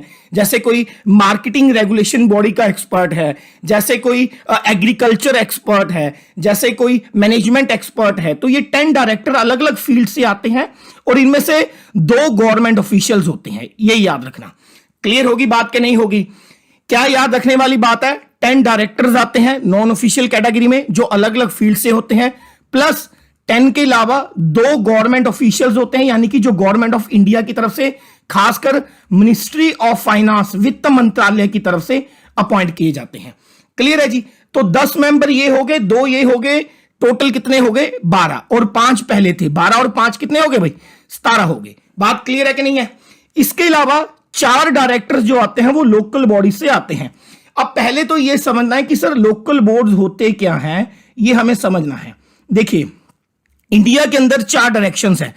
एक होगी नॉर्थ, एक होगी आपकी साउथ, एक होगी आपकी ईस्ट, और एक होगी आपकी वेस्ट। इन 4 डायरेक्शंस में आरबीआई के 4 जोनल ऑफिस हैं। इन 4 डायरेक्शंस में आरबीआई के 4 जोनल ऑफिस है। ध्यान से समझिएगा, थोड़ा सा कॉम्प्लेक्स है, मैं समझाने की कोशिश करता हूं। अभी पीछे मैंने आपको समझाया कि आरबीआई के पास, जो आरबीआई के टोटल 31 लोकेशंस के ऊपर 31 ऑफिसेज हैं, अलग अलग लोकेशंस के ऊपर। क्लियर है? जिसमें मैंने आपको बताया कि 19 रीजनल ऑफिस होते हैं, 11 जो है सब ऑफिस होते हैं। क्लियर होगी बात? और एक जो है आरबीआई का हेड ऑफिस है मुंबई के अंदर। क्लियर होगी बात? इसके अलावा भी आरबीआई के 4 ऑफिस होते हैं, जिन्हें हम लोग जोनल ऑफिस बोलते हैं। क्या बोलते हैं? Zonal office. ये 4 ऑफिस भारत की अलग अलग दिशाओं में होते हैं। एक नॉर्थ में, क्लियर, एक साउथ में, एक ईस्ट में, और एक वेस्ट में। नॉर्थ वाला जो जोनल ऑफिस है वो हो गया न्यू दिल्ली के अंदर। कहां पर हो गया जी? न्यू दिल्ली के अंदर। साउथ वाला जो जोनल ऑफिस है वो हो गया चेन्नई के अंदर, चेन्नई जो कि तमिलनाडु की राजधानी है। ईस्ट वाला जो जोनल ऑफिस है जी वो हो गया कोलकाता के अंदर, ये कोलकाता के अंदर है। और वेस्ट वाला जो जोनल ऑफिस है वो होता है मुंबई के अंदर। क्लियर है? इन 4 जोनल ऑफिस को हम लोकल बोर्ड्स बोलते हैं। लोकल बोर्ड्स जिनका मेन काम होता है आरबीआई को जो लोकल इश्यूज है उनके ऊपर सलाह देना। इन 4 लोकल बोर्ड्स में से 4 मेंबर आरबीआई के सेंट्रल बोर्ड में से जाते हैं। 4 दिशाओं में 4 जोनल ऑफिस है, और इन चारों जोनल ऑफिस में से एक एक डायरेक्टर जो है डायरेक्ट कहां पर जाएगा? आरबीआई के सेंट्रल बोर्ड में जाएगा। बात क्लियर होगी कि नहीं होगी? तो 5 ऑफिशियल हो गए, उसके बाद 10 डायरेक्टर्स हो गए अलग अलग फील्ड से, 2 गवर्नमेंट ऑफिशियल्स हो गए, और 4 लोकल बोर्ड्स के मेंबर हो गए। 10 और 5 15, 2 17, 4 कितने हो गए? टोटल 21 मेंबर होते हैं, ये याद रखना। क्लियर होगी बात कि नहीं होगी? क्लियर है? अब आप कहोगे कि सर ये जोनल ऑफिस जो है इन 4 दिशाओं में ही क्यों है? ये जोनल ऑफिस इन 4 दिशाओं में इसलिए है क्योंकि जो बैंकिंग का सबसे ज्यादा कम्युनिकेशन काम है, बैंकिंग का सबसे ज्यादा वर्क है, वो इन 4 सिटीज में होता है। अब आप कहोगे, एक एग्जांपल से समझाता हूं। जैसे मैं आपको कहूं कि पंजाब के अंदर सबसे ज्यादा जो इंस्टीट्यूट्स हैं वो कहां पर है, आप कहोगे सर चंडीगढ़ के अंदर। इंडिया में आईएएस के सबसे बेस्ट इंस्टीट्यूट कहां पर है? दिल्ली के अंदर।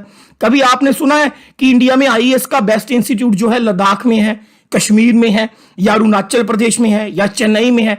वो दिल्ली के अंदर ही क्यों है? क्योंकि वहां पर हब बन चुका है। वैसे ही बैंकिंग सिस्टम का जो हब है इन चार सिटीज के अंदर है, इसलिए यहां पर 4 लोकल बोर्ड्स बिठाए गए हैं लोकल मुद्दों के ऊपर आरबीआई को सलाह देने के लिए। तो इनको मिलाकर हो गए भाई टोटल आरबीआई के 21 मेंबर। नेक्स्ट आगे बढ़ते हैं। अब इस वक्त जब मैं ये वीडियो रिकॉर्ड कर रहा हूं, इस समय आरबीआई के जो गवर्नर है उनका नाम है श्री शक्तिकांत दास। ठीक है, वेरी वेरी इंपॉर्टेंट। आप मुझे कमेंट बॉक्स में लिख के बताओगे कि शक्तिकांत दास इंडिया दे किन्नवें गवर्नर ने, 15वें गवर्नर ने, 16वें गवर्नर ने आरबीआई दे, या 17वें गवर्नर ने? 4 डेप्यूटी गवर्नर्स के नाम याद रखना, M K Jain, doctor M D Patra, M Rajeshwar Rao और रविशंकर एंड टी रविशंकर। ये सबसे लेटेस्ट है। ठीक है जी। तो श्री शक्तिकांत दास हो गए governor of RBI, M K Jain, M D Patra, Rajeshwar Rao and Ravishankar, ये 4 क्या हो गए आपके डेप्यूटी गवर्नर। एक क्वेश्चन आता है कि आरबीआई की फर्स्ट वुमेन डेप्यूटी गवर्नर कौन थी? Super important question.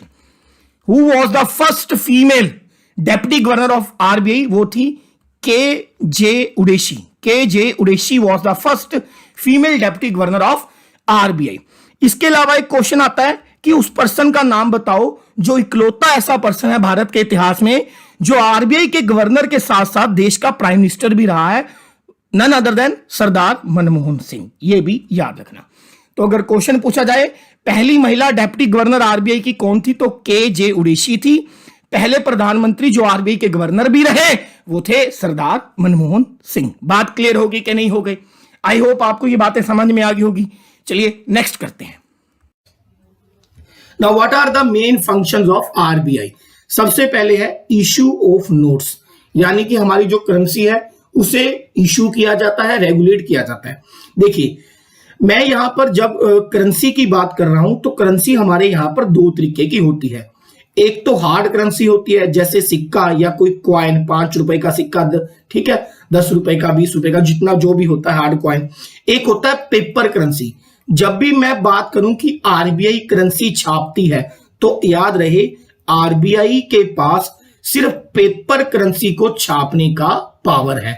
जितनी भी हमारी हार्ड करेंसी है यानी कि क्वाइन, उसको मिंट यानी कि टकसाल में बनाया जाता है और उसे बनाने की पावर मिनिस्ट्री ऑफ फाइनेंस के पास है। मिनिस्ट्री ऑफ फाइनेंस यानी कि वित्त मंत्रालय सारे सिक्के कट दे ते जिन्नी भी पेपर वाली करेंसी है, ठीक है, वो कौन कट दी है, वो कौन बनाती है? वो साडी आरबीआई बनाती है। ये गल याद रख लेनी है। ठीक है। अब एक गुगली और है। अभी मैंने बताया कि आरबीआई जितनी भी पेपर करेंसी है उसे प्रिंट करती है। क्लियर होगी? इसके लिए आरबीआई की अलग अलग जगह पर प्रिंटिंग प्रेसेस होती हैं।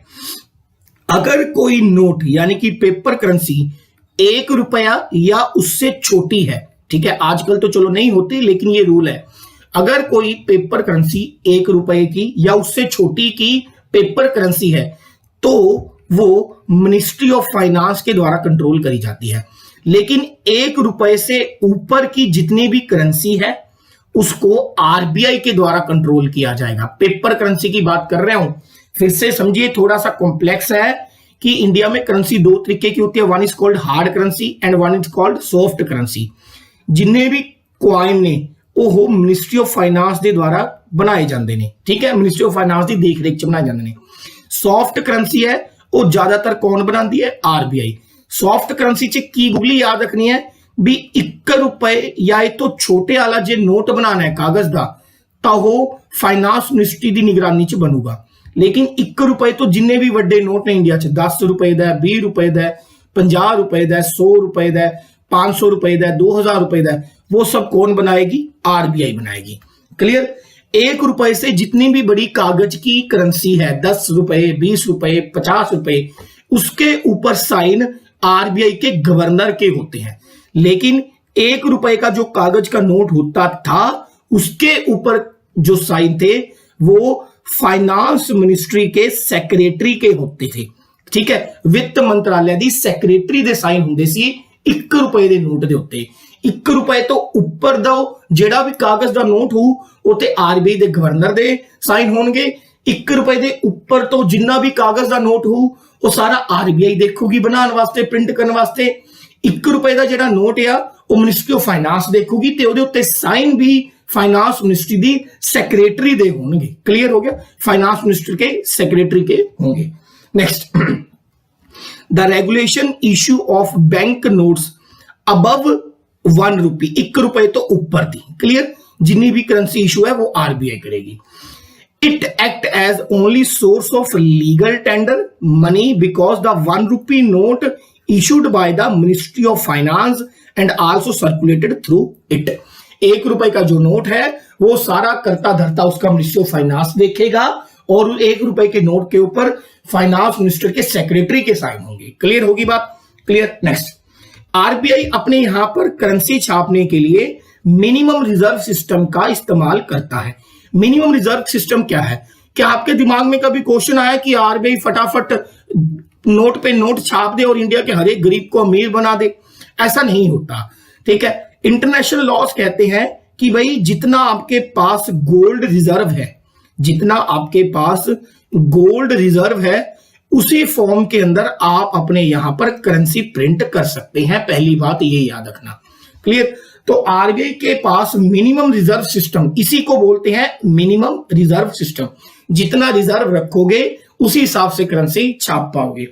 आरबीआई ने स्टार्टिंग में 200 करोड़ रुपए का रिजर्व रखा था, याद रखना, और इसमें से 115 करोड़ जो थे गोल्ड की फॉर्म में थे। आरबीआई ने स्टार्टिंग में जो मिनिमम रिजर्व रखा था वो 200 करोड़ रखा था, इसमें 115 करोड़ जो थे मिनिमम गोल्ड की फॉर्म में था। क्लियर। नेक्स्ट, अब आपको ये जानकर हैरानी होगी, अब आपको पता है, अगर मैं गलत नहीं हूं 8 नवंबर 2018 या 16 जो भी टाइम था जब डीमोनेटाइजेशन हुई, ठीक है, 1000 के नोटों को बंद किया गया, तभी किसी ने सोचा था कि सरकार के पास पावर है कि वो 2000 का नोट प्रिंट कर दे? तो याद रहे आरबीआई के पास पावर है कि वो 10,000 रुपए तक की करेंसी प्रिंट कर सकती है। इतिहास में हमने 5,000 रुपए का नोट भी छापा है, 10,000 रुपए का नोट भी छापा है और बहुत बार वापिस भी लिया है, उसी को डीमोनेटाइजेशन बोलते हैं, ठीक है। जो मोदी साहब के समय पर हुई नवंबर के अंदर, वो पहली मोनेटाइजेशन नहीं थी, उसके ऊपर एक वीडियो रहेगी अलग से। और आरबीआई के पास पावर है, वो 1,000 रुपए तक का सिक्का छापने की परमिशन दे सकती है मिनिस्ट्री ऑफ फाइनेंस को। मतलब उक्का पुक्का तुसी की याद रख लेना कि आरबीआई मैक्सिमम 10,000 रुपए तक का नोट छाप सकती है, मिनिस्ट्री ऑफ फाइनेंस 1,000 रुपए तक का मैक्सिमम सिक्का छाप सकती है। ये उन्होंने को ले पावर है। नेक्स्ट, अगली पावर है आरबीआई की बैंकर टू द गवर्नमेंट। ये भारतीय सरकार के बैंक के तौर पर काम करता है। Act as the banker agent and adviser to the government of India, ठीक है। भारतीय सरकार को फाइनेंस से रिलेटेड, मनी से रिलेटेड जो है डिसीजन में जो है एक तरीके से एडवाइस देता है। Also manage the public debit for the government. भारतीय सरकार के जितने भी पैसों के खाते होते हैं उन्हें आरबीआई मैनेज करता है, एक तरीके से गवर्नमेंट का बैंक होता है। क्लियर। Next, bankers bank. देखो, हम लोगों ने अगर पैसा लेना है, लोन लेना है, हम किसके पास जाएंगे? बैंक के पास। कभी सोचा है कि जो बैंक रस्ते आपको दिखते हैं रास्ते में, ये लोन लेने किसके पास जाते हैं? ये जाते हैं आरबीआई के पास। आरबीआई लोन देता है बैंक को, बैंक लोन देता है कस्टमर को, आप जैसे और मेरे जैसे लोगों को। तो इसलिए it act as bankers bank, यानी कि बैंक जिससे लोन लेते हैं बैंकर्स बैंक बोलते हैं। The reserve bank perform the same function for other banks, ordinary perform for their customer. यानी कि आरबीआई वही जो है ड्यूटीज परफॉर्म करता है जो बैंक अपने कस्टमर के लिए करते हैं। आरबीआई लोन देगा बैंक को और बैंक उसमें थोड़ा सा रेट अप करके लोन दे देगा कस्टमर को। Clear. Next, controller of credit. Controller of credit का मतलब क्या है? आरबीआई की रिस्पॉन्सिबिलिटी है भारत के अंदर कमर्शियल बैंक को कंट्रोल करना। आप देखिएगा जब भी कोई बैंक दिवालिया होता है तो सबसे पहले उसको बचाने के लिए, लोगों के पैसे की निगरानी करने के लिए आगे कौन आता है? आरबीआई। तो इस तरीके से किसी भी बैंक की अगर करेंसी की कंट्रोल करनी है, उसका क्रेडिट कंट्रोल करना है, वो कौन करेगा? That was done by the only RBI itself. Clear? Next, यहां पर आप देख सकते हैं आरबीआई के जो पहले गवर्नर थे उनका नाम था ऑसबॉर्न स्मिथ। नाम याद रखना है, पिछली वीडियो में समझाया था। आरबीआई के जो दूसरे गवर्नर थे उनका नाम था जेम्स ब्रैड टेलर, ये सेकंड गवर्नर थे आरबीआई। सीडी देशमुख का नाम हर हालत में याद रखना है, ये फर्स्ट इंडियन गवर्नर थे, यहां से इंडियन गवर्नर बनना शुरू हो गया। क्लियर? तो क्वेश्चन आएगा आरबीआई के पहले गवर्नर कौन थे? ओ स्मिथ, ऑसबॉर्न स्मिथ। आरबीआई के पहले इंडियन मूल के गवर्नर कौन थे? सीडी देशमुख, और वैसे वो थर्ड गवर्नर थे। क्लियर? नेक्स्ट, ओके, ये दूसरे गवर्नर हैं जो अभी तक रहे हैं। क्लियर? इसमें एक नाम शायद आपको दिख जाए, नहीं है अभी इसमें, ठीक है। ये हमारे एट प्रेजेंट गवर्नर हैं शक्तिकांत दास, उनसे पहले थे अजित पटेल, और मेरी नजर में जब से मतलब मैं गवर्नमेंट में हूं, Raghuram Rajan is the best governor India ever had. Clear जी? ओके, नेक्स्ट क्वेश्चन लेते हैं। On which commission recommendation reserve bank of India was establish? किदी सुझाव थे रिजर्व बैंक ऑफ इंडिया बनया सी? हिल्टन यंग कमीशन, जिन्हों royal commission of Indian money and currency भी बोला जाता है। नेक्स्ट क्वेश्चन है which of the following is not work of RBI? निम्नलिखित में से कौन सा आरबीआई की कार्य क्षेत्र से बाहर है? ये बैंकर्स बैंक है, सही है। क्रेडिट को कंट्रोल करता है, सही है। विदेशी करेंसी को कंट्रोल करता है, कस्टेडियन है फॉरेन करेंसी का, सही है। एलोकेट करता है directly to the farmers agriculture and development, ये हमारे किसानों को और खेती बाड़ी से जुड़े हुए महकमों को डायरेक्टली फंड डोनेट करता है, नहीं, गलत है। देखिए आरबीआई ने भारत के एग्रीकल्चर के लिए एक नाबार्ड को रखा हुआ है, national bank for agriculture and rural development. ठीक है, आरबीआई सारी रिपोर्ट नाबार्ड से लेगा, लेकिन एग्रीकल्चर के रिलेटेड जितने भी डिसीजन है वो खुद कौन लेगा? नाबार्ड लेगा। तो ऑप्शन डी गलत है। आरबीआई कभी भी एग्रीकल्चर अथॉरिटीज को, फार्मर्स को डायरेक्टली लोन या पैसा नहीं देता है। नेक्स्ट क्वेश्चन है who mint the coins in India? जैसे मैंने आपको बताया कि कॉइन किदे द्वारा कढ़े जाते हैं? मिनिस्ट्री ऑफ फाइनेंस के द्वारा। In India RBI is responsible for the printing of currency notes while the working of printing on 1 rupee note and all minting of coin is done by the Ministry of Finance। बहुत अच्छा लिखा इसमें कि RBI जो है भारत के अंदर currency को प्रिंट करने की रिस्पॉन्सिबिलिटी है, लेकिन 1 रुपया और जितने भी सिक्के हैं उनको प्रिंट करने की और बनाने की जो जिम्मेदारी है वो मिनिस्ट्री ऑफ फाइनेंस की है। नेक्स्ट, आरबीआई को कब नेशनलाइज्ड किया गया? 1935 में आरबीआई बना था, लेकिन 1 जनवरी 1949 को 5 करोड़ की कैपिटल के साथ आरबीआई नेशनलाइज्ड हुआ था। Next, who was the first governor of RBI? RBI के पहले गवर्नर थे ऑसबॉर्न स्मिथ, और अगर पूछे पहले इंडियन मूल के गवर्नर कौन थे तो वो थे सीडी देशमुख। क्लियर? नेक्स्ट, ये क्वेश्चन अच्छा है, तभी आपको मैंने होमवर्क के तौर पर ये दिया है, याद रखना। How long does the accounting year of reserve bank of India came from? ठीक है, अब आपको मुझे 3 क्वेश्चन बताने हैं। एक कि शक्तिकांत दास जो इस समय आरबीआई के गवर्नर हैं वो किनमें है?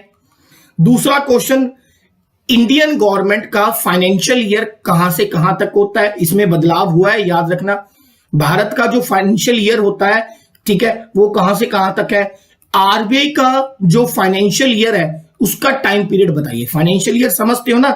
ठीक है, तो आरबीआई का अकाउंटिंग ईयर बोल लो या फाइनेंशियल ईयर कहां से कहां तक है, ये तीनों क्वेश्चन आपको मुझे बताने हैं। ठीक है जी, till then thank you so much. Channel को सब्सक्राइब जरूर कर दीजिएगा। ओके, सबसे पहला क्वेश्चन पूछा गया है, अगर आपने पिछली अभी 2 बैंक की वीडियो नहीं देखी तो उन्हें जरूर देखिएगा।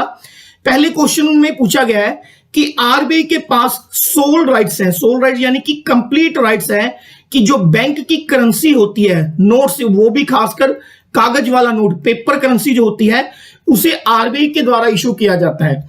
तो आरबीआई को सोल राइट दिया गया है इशू ऑफ द करेंसी। ठीक है, वो आपको किस एक्ट के तहत आरबीआई को दिया गया है? आपको पता होना चाहिए आरबीआई बना था under the act 1934।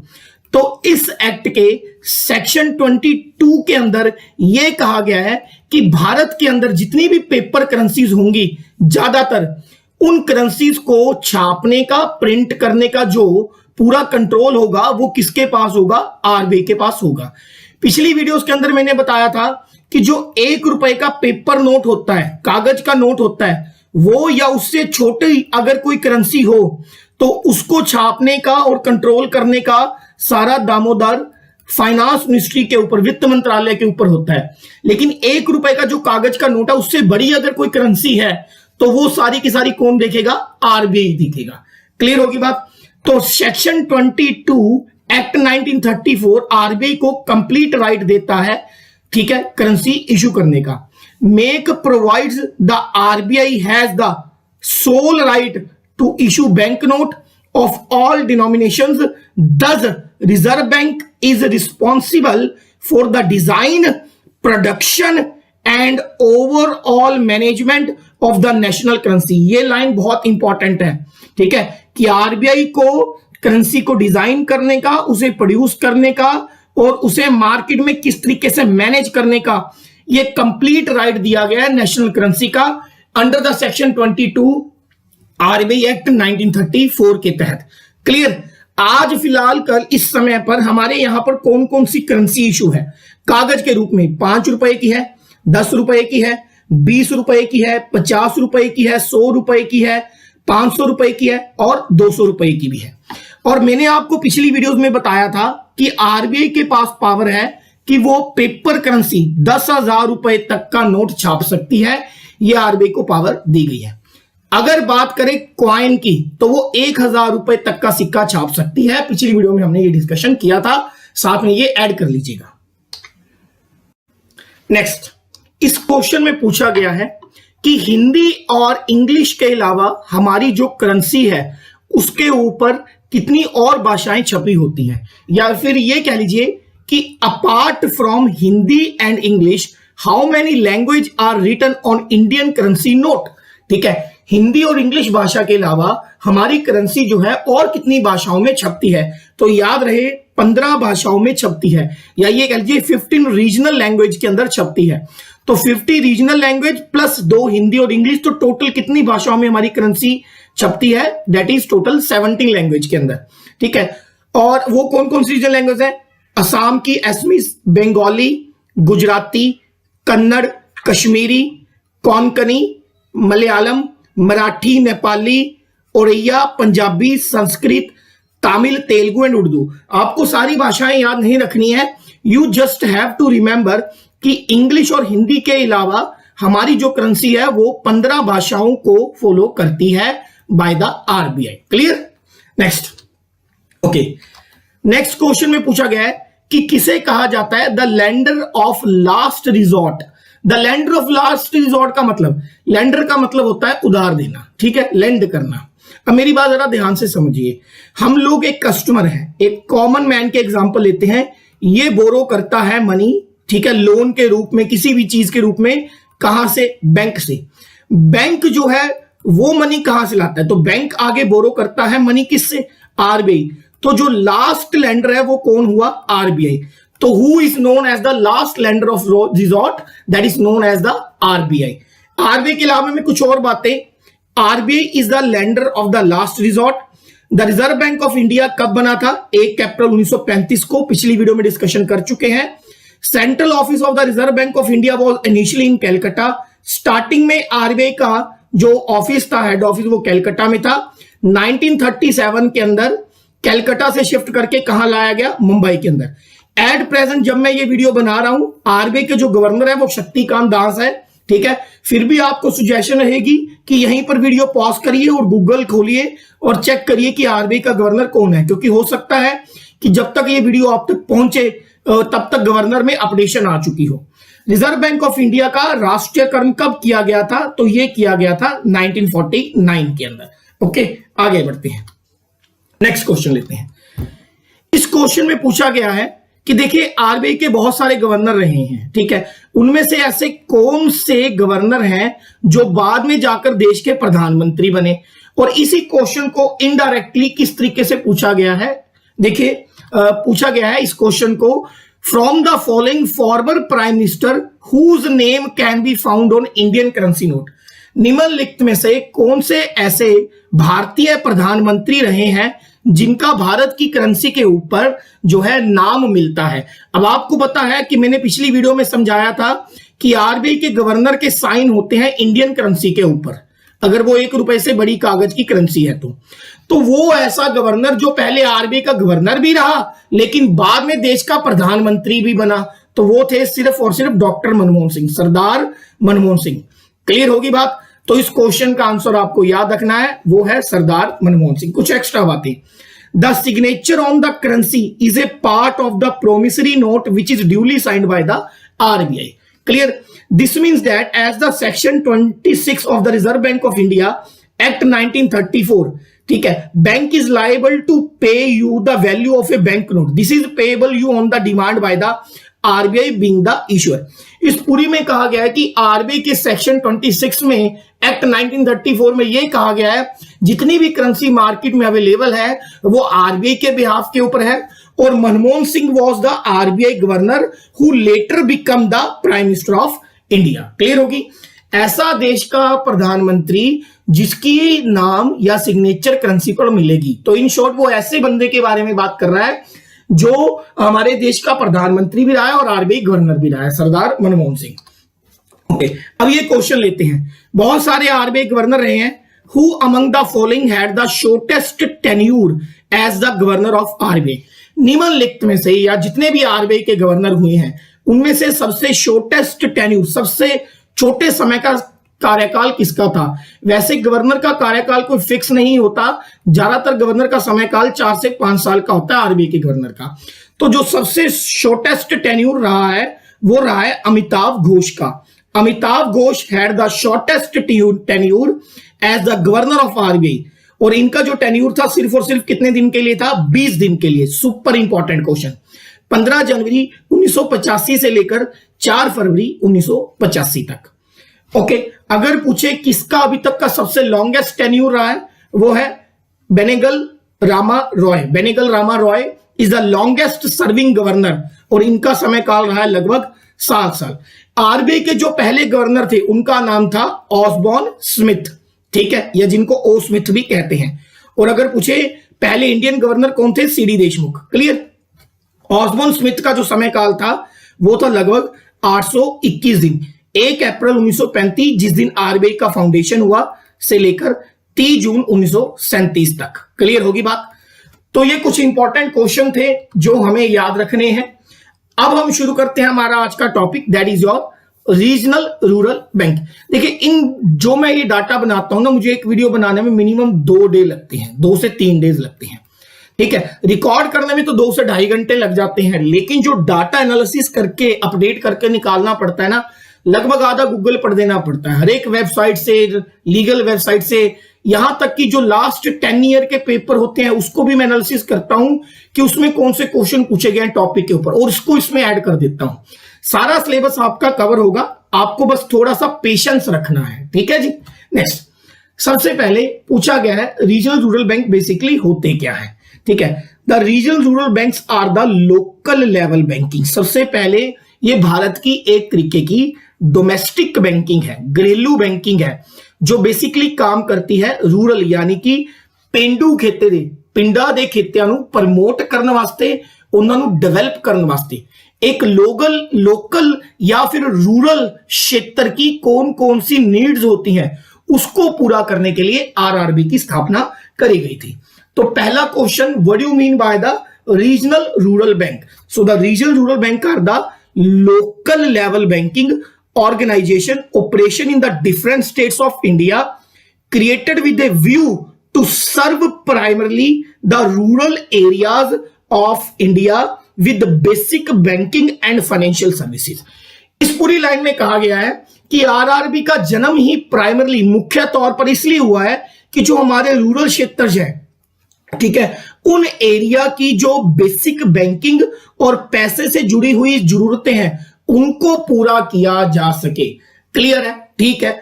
Okay, next, the area of operation of RRB is limited to the area of notify the government of India by covering one or more district in the state.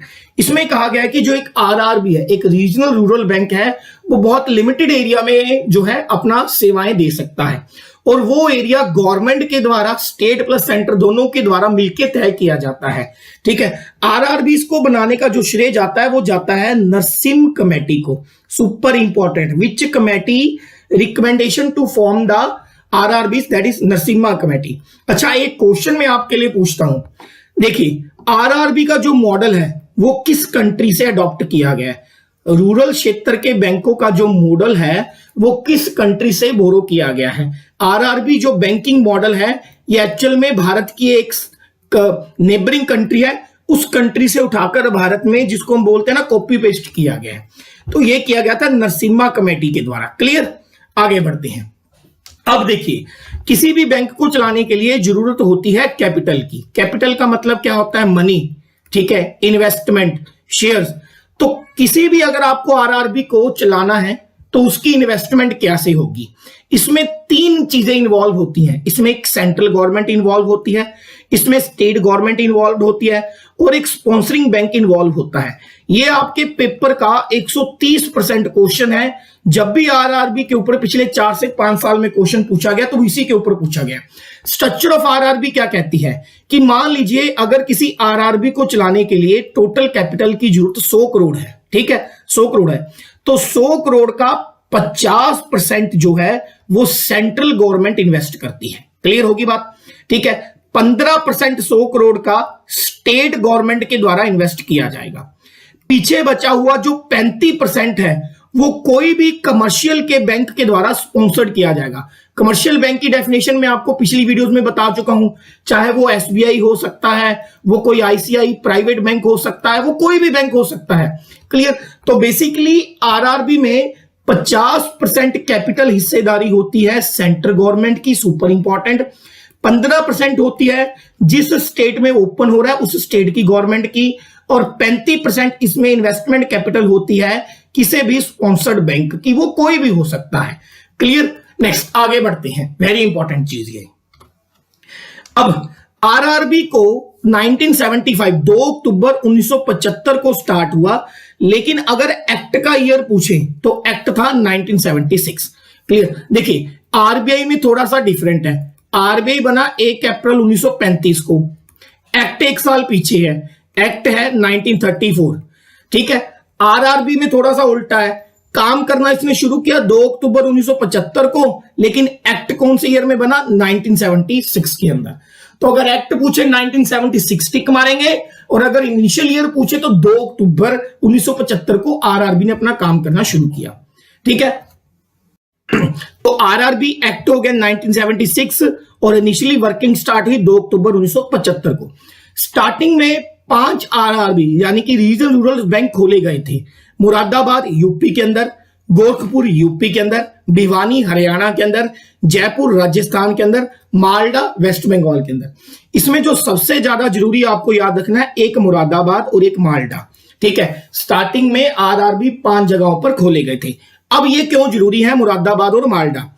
जो पहला, सबसे पहला RRB था, ये important है कि first regional rural bank कहां खोला गया?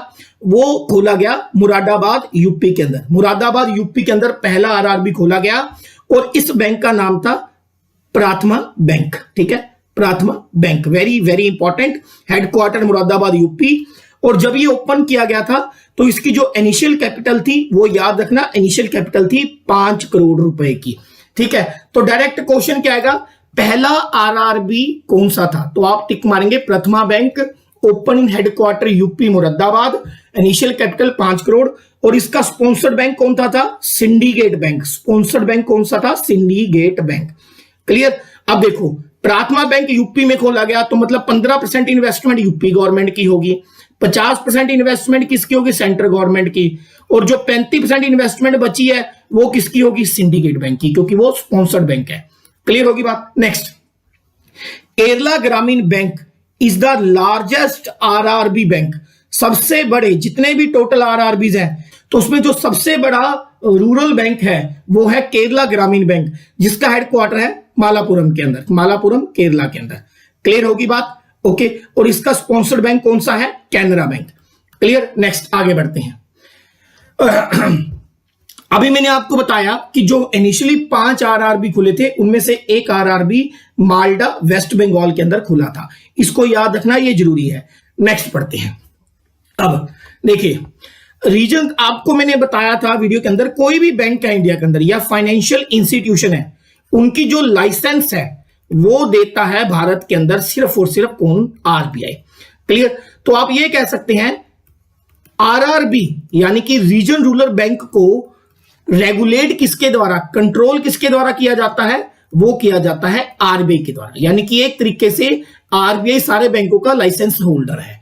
क्लियर है? ओके है। लेकिन इसके ऊपर सुपरविजन कौन करता है? इसके ऊपर सुपरविजन करता है नाबार्ड। पिछली वीडियो में भी बताया था, आरबीआई रिपोर्ट मांगेगा कि लिया भाई रूरल बैंक के अंदर क्या क्या काम हुआ, किससे? नाबार्ड से। और नाबार्ड सबसे रिपोर्ट मांगेगा किससे? जितने भी आरआरबी बैंक है। बस ये याद रखना। तो इनडायरेक्टली रेगुलेशन तो आरबीआई की है, पर सुपरविजन के लिए, ठीक है, कि काम सही से चल रहा है या नहीं चल रहा है, वो कौन बैठा रखा है? NABARD, national bank for agriculture and rural development. ये वाला जो क्वेश्चन है ये खासकर बैंक के पेपरों में बहुत पूछा गया है। ज्यादातर स्टेट्स में आरआरबी है। There are 2 states at present, जब मैं ये वीडियो बना रहा हूं 2 स्टेट्स ऐसी हैं where there is no RRB. वो कौन सी हैं? एक है सिक्किम और एक है Goa. There are 2 states where are no RRB exist, that is Sikkim and Goa. आप मुझे कमेंट बॉक्स में लिख के बताएंगे कि क्यों सिक्किम और गोवा के अंदर कोई भी आरआरबी बैंक नहीं है।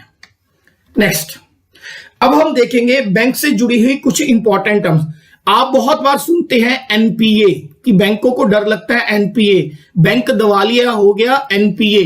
फिलहाल यस बैंक जैसे एकदम से मतलब खत्म होने के कगार पे था। एनपीए का मतलब क्या होता है? Non performing assets.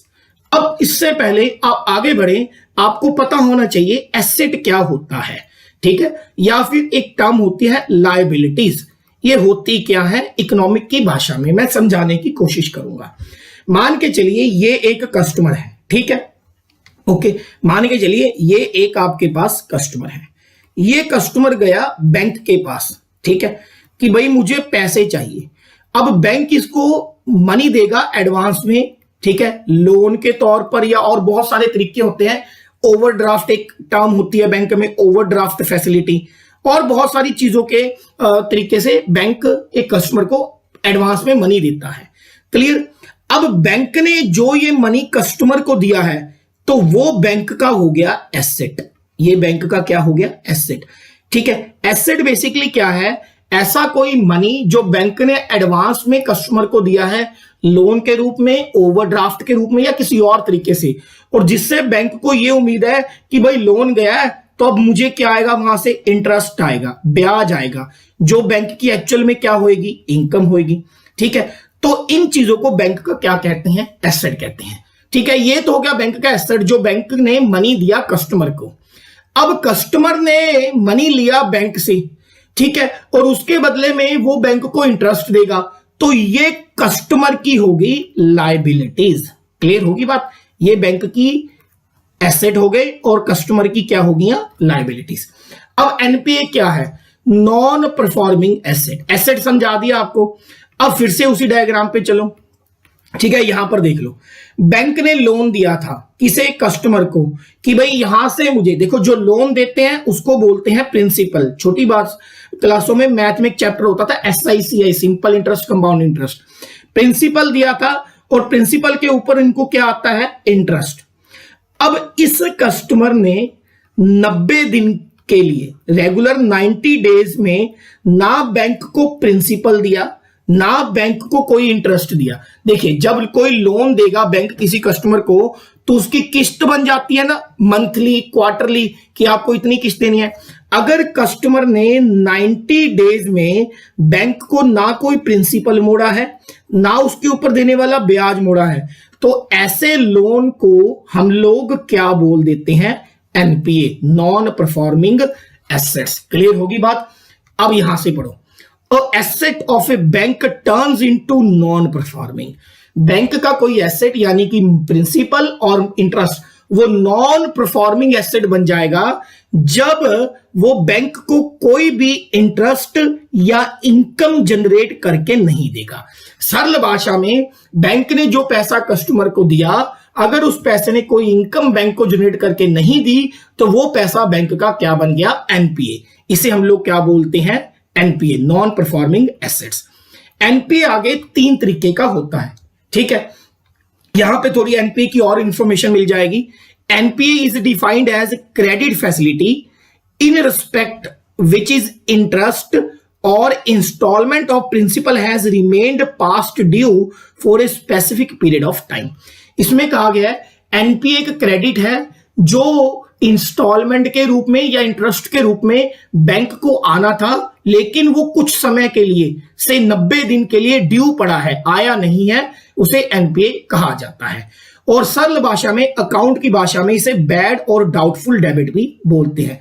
Doubtful debit का मतलब कि पता नहीं पैसा आएगा या नहीं आएगा। अब टाइप्स ऑफ एनपीए। एनपीए जो है वो 3 तरीके का होता है। नंबर 1 सब स्टैंडर्ड एनपीए, डाउटफुल एनपीए और लॉस एसेट एनपीए। सब स्टैंडर्ड एसेट या सब स्टैंडर्ड एनपीए क्या होता है? अगर हमारे पास एनपीए यानी कि जो मनी है वो लगभग 12 महीने या उससे कम समय तक कोई भी पैसा वापस नहीं आता तो उसे बोलते हैं सब standard asset. Clear? Asset which has remained NPA, ऐसा मनी जो एनपीए हो गया है या तो 12 महीनों के लिए या उससे कम समय के लिए, उसे हम लोग क्या बोलेंगे? सब स्टैंडर्ड एसेट। अगर 12 महीने पूरे हो गए हैं तो सब स्टैंडर्ड एसेट को उठाकर किस कैटेगरी में डाल दिया जाएगा? डाउटफुल एसेट में। ठीक है, तो डाउटफुल एसेट क्या हो गया? ऐसा एनपीए, ठीक है, जिसे 12 महीने या उससे ज्यादा का लगभग थोड़ा बहुत समय हो गया है कि भाई वो पैसा वापस नहीं आया, तो वो हो गया डाउटफुल एसेट। उसके बाद अगर 36 मंथ के लिए 36 महीनों तक एनपीए पड़ा रहा, एनपीए कब होगा? जब 90 दिन तक कोई पैसा नहीं आएगा। अगर एनपीए 36 महीनों तक पड़ा रहा तो वो लॉस्ट एसेट हो जाएगा। इसके बाद आपने जो भी प्रॉपर्टी, कोई जमीन जायदाद, सोना चांदी रख के लोन लिया है, बैंक उसको बेच के अपनी इनकम या अपना जो लोन है उसको कवर करने की जो कानूनी प्रक्रिया है वो शुरू कर देगा। क्लियर होगी बात? Next, electronic fund transfer. ठीक है, इलेक्ट्रॉनिक यानी कि बिजली माध्यम से, सिग्नल माध्यम के तरह ही फंड को क्या करना है? ट्रांसफर करना है। अब मेरी बात ध्यान से समझे, इलेक्ट्रॉनिक फंड ट्रांसफर क्या होता है? मान के चलिए ये एक बैंक है जिसका नाम है एक्स और ये एक बैंक है वाई। कस्टमर क्या करेगा? पहले क्या होता था? कस्टमर पहले एक्स से 100 रुपए निकलवाता है और इस 100 रुपए को जाके वाई में डिपॉजिट करवा देता है। क्लियर है? अब ये 100 रुपए वो अपने किसी रिश्तेदार को देगा, वो रिश्तेदार जाके अपने बैंक में जमा कराएगा।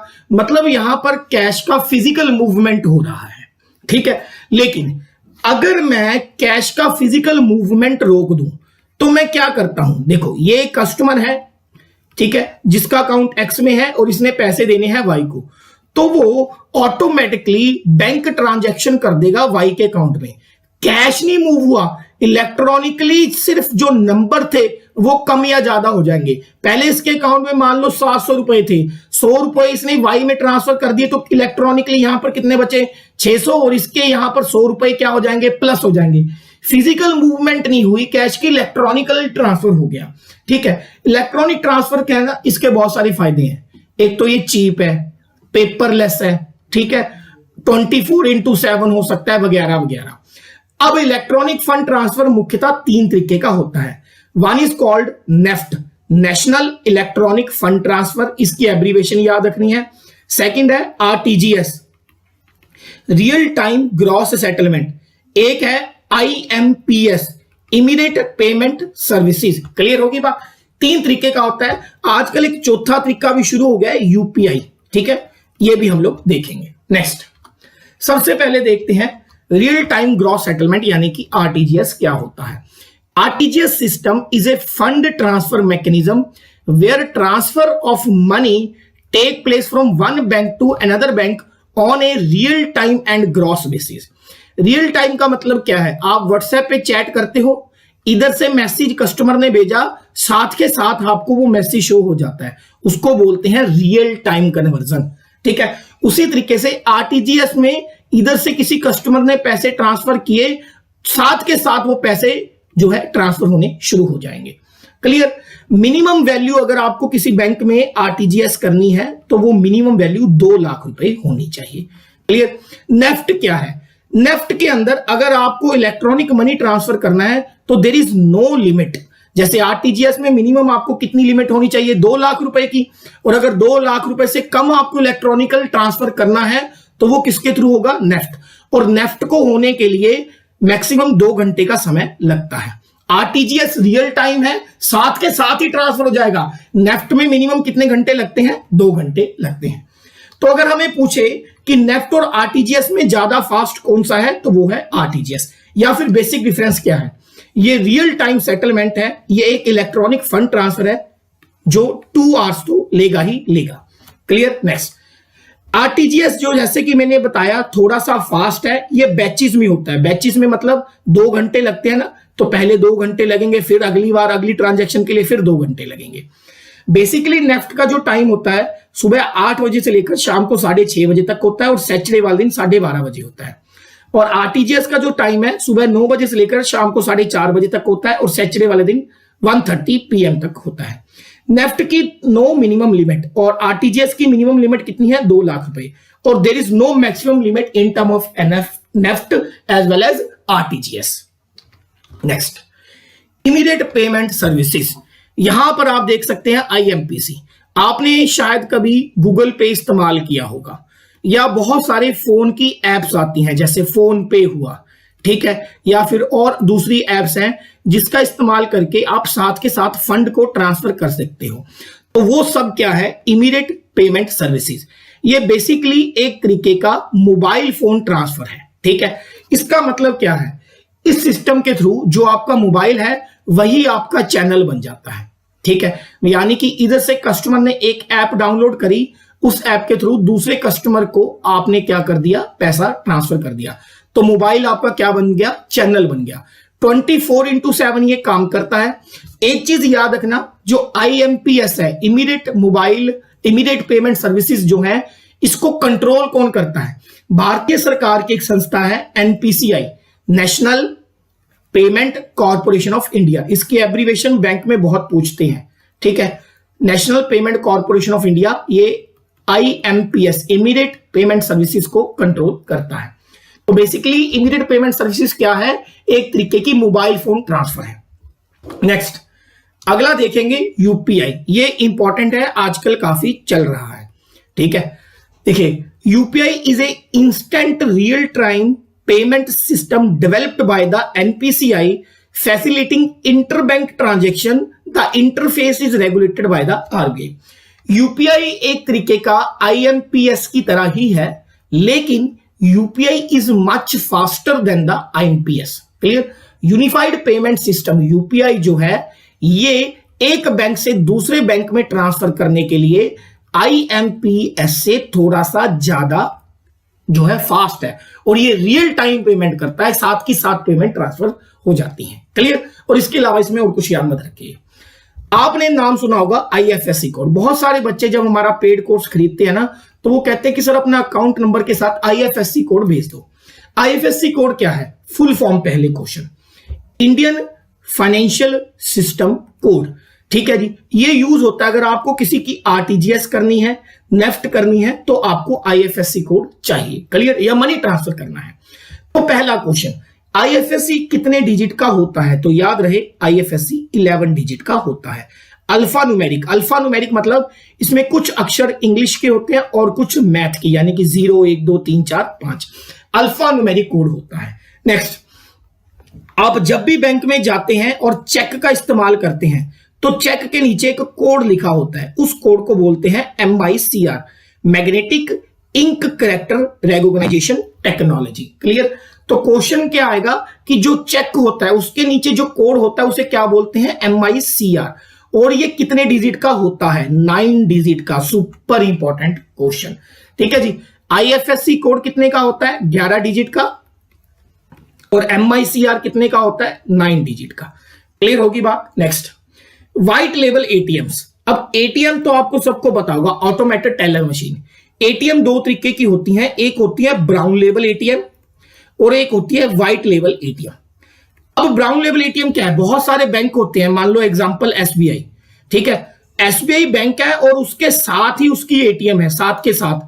तो ऐसी कोई एटीएम जो बैंक के द्वारा खुद मैनेज करी जाती है उसे ब्राउन लेबल एटीएम बोलते हैं। लेकिन ऐसी कोई एटीएम जो किसी थर्ड पार्टी के द्वारा मैनेज करी जाती है, क्लियर, और ऐसी पार्टी जिसका बैंक के साथ कोई रिलेशन नहीं है, उसे बोलते हैं व्हाइट लेबल एटीएम।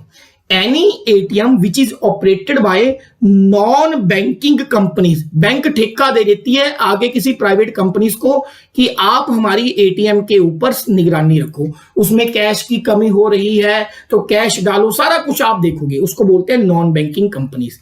और ऐसी एटीएम्स जिन्हें थर्ड पार्टी या नॉन बैंकिंग कंपनीज के द्वारा हैंडल किया जाता है, they are known as the white label ATM.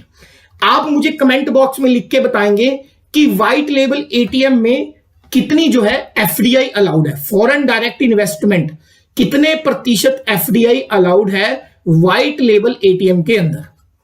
Next, para banking क्या होती है? छोटी छोटी टर्म्स है, बस समझ लो। पैरा बैंकिंग क्या होती है? बैंक का मेन काम क्या होता है? डिपॉजिट करना, लोगों का विड्रॉ करना। बैंक के जो मेन काम है उनको छोड़कर बैंक जो भी एक्टिविटीज करता है उसे बोलते हैं पैरा बैंकिंग एक्टिविटीज। एग्जाम्पल के तौर पर इंश्योरेंस, ये बैंक का मेन काम नहीं है, चाहे वो हमारा लाइफ इंश्योरेंस हो, ठीक है, या कोई व्हीकल इंश्योरेंस हो, या किसी भी तरीके का इंश्योरेंस हो, they are known as the para banking. Are the activities which are done by bank apart from its normal day to day activities. ऐसी गतिविधियां जो बैंक डेली करता है उससे हटकर जब कुछ करता है उसे पैरा बैंकिंग कहते हैं। बैंक की normal day to day activities क्या है? डिपॉजिट, विड्रॉ, इसको छोड़कर, ठीक है। नेक्स्ट, एक क्वेश्चन लेते हैं जी। क्वेश्चन है, which method is used the bank to read the code on the cheque? कौन सा मेथड यूज किया जाता है बैंक के द्वारा चेक के नीचे लिखे हुए कोड को? तो ये है MICR, magnetic ink character recognisation, 9 digit का। अब मैं आपको कुछ क्वेश्चन बताऊंगा IFSC कोड बैंकिंग के ऊपर, 1 लाइन है, आपको इसको याद कर लेना है। सबसे पहले स्विफ्ट क्या होता है? ये सुपर इंपॉर्टेंट है। Society for world wide interbank financial telecommunication. अब मान के चलो इंडिया के अंदर जितने भी बैंक हैं, ठीक है, कल को कोई स्वीडन का बैंक है, कोई ट्रांजैक्शन हो रही है स्वीडन के बैंक से इंडिया के बैंक के अंदर, तो सारे बैंक एक दूसरे से टेलीकम्युनिकेशन के थ्रू जुड़े हुए होते हैं। उस एक ग्रुप को बोलते हैं स्विफ्ट, ठीक है, स्विफ्ट, वेरी वेरी इंपॉर्टेंट। और भारत स्विफ्ट का मेंबर है। सोसाइटी एक तरीके की जो वर्ल्ड वाइड काम करती है, एक बैंक से दूसरे बैंक में टेलीकम्युनिकेशन के थ्रू फाइनेंस को रेगुलेट करने के लिए, और ये एक कंट्री से दूसरे कंट्री के बीच में होता है, ठीक है। स्विफ्ट का हेडक्वार्टर कहां पर है? ला हुल पे, बेल्जियम के अंदर। SWIFT is also known as business identifies code. Direct question आएगा, बैंकिंग सिस्टम की सबसे बड़ी अथॉरिटी कौन सी है? वो है SWIFT, headquarter Belgium, also known as business identifier code. SWIFT का मेनली मकसद क्या है? इसका मेन मकसद है इलीगल मनी की ट्रांजैक्शन को रोकना, इलीगल मनी की ट्रांजैक्शन को रोकना। जितना भी काला पैसा है, ब्लैक मनी है, वो जाता तो एक बैंक से दूसरे बैंक में ही है ना। अगर दो बैंकों के बीच में आपसी रिलेशन होगा तो हमें यह पता होगा कि ये इलीगल मनी किस बैंक से आया है, कहां से कहां शिफ्ट हुआ है, उसके लिए स्विफ्ट बनाया गया है। क्लियर। नेक्स्ट, कुछ और क्वेश्चन। IFSC कोड की जरूरत क्यों होती है? नेफ्ट और RTGS करने के लिए। IFSC कोड कितने अक्षर का होता है? 11 अक्षर का। अब इस 11 को आगे डिवाइड किया गया। इस 11 में जो पहले 4 डिजिट होंगे वो अल्फाबेट होंगे। इस 11 के अंदर पहले 4 अक्षर अल्फाबेट होंगे, ABCD की फॉर्म में होंगे, जिससे ये पता चलता है कि बैंक कौन सा है। क्लियर। जो 5वां डिजिट होगा वो हमेशा 0 होगा, ठीक है। पहले 4 अक्षर अल्फा होंगे, मान के चलो ACDE, ठीक है। इससे पता चलेगा कि बैंक कौन सा है। 5वां अक्षर हमेशा क्या होगा? 0। 0 क्या है? फ्यूचर रेफरेंस के लिए। भविष्य में अगर आपको IFSC कोड में कोई बदलाव करना है तो आप 0 की जगह कोई डिजिट डाल दोगे, तो 0 एक तरीके से रिजर्व रख रखा है फ्यूचर के लिए। क्लियर। लास्ट के जो 6 डिजिट होते हैं उससे पता चलता है कि बैंक की ब्रांच कौन सी है और वो किस सिटी के अंदर है। पहले 4 डिजिट अल्फा होते हैं, बैंक नेम, 5वां 0 होएगा हमेशा जो फिक्स होएगा। लास्ट के जो 6 होंगे वो ब्रांच कोड नेम के बारे में बताते हैं। आईएफएससी का फुल फॉर्म क्या है? Indian financial system code. Clear? I hope आपको ये लेक्चर पसंद आएगा। फीडबैक जरूर दीजिएगा एसएमएस करके, ठीक है। Till then thank you so much.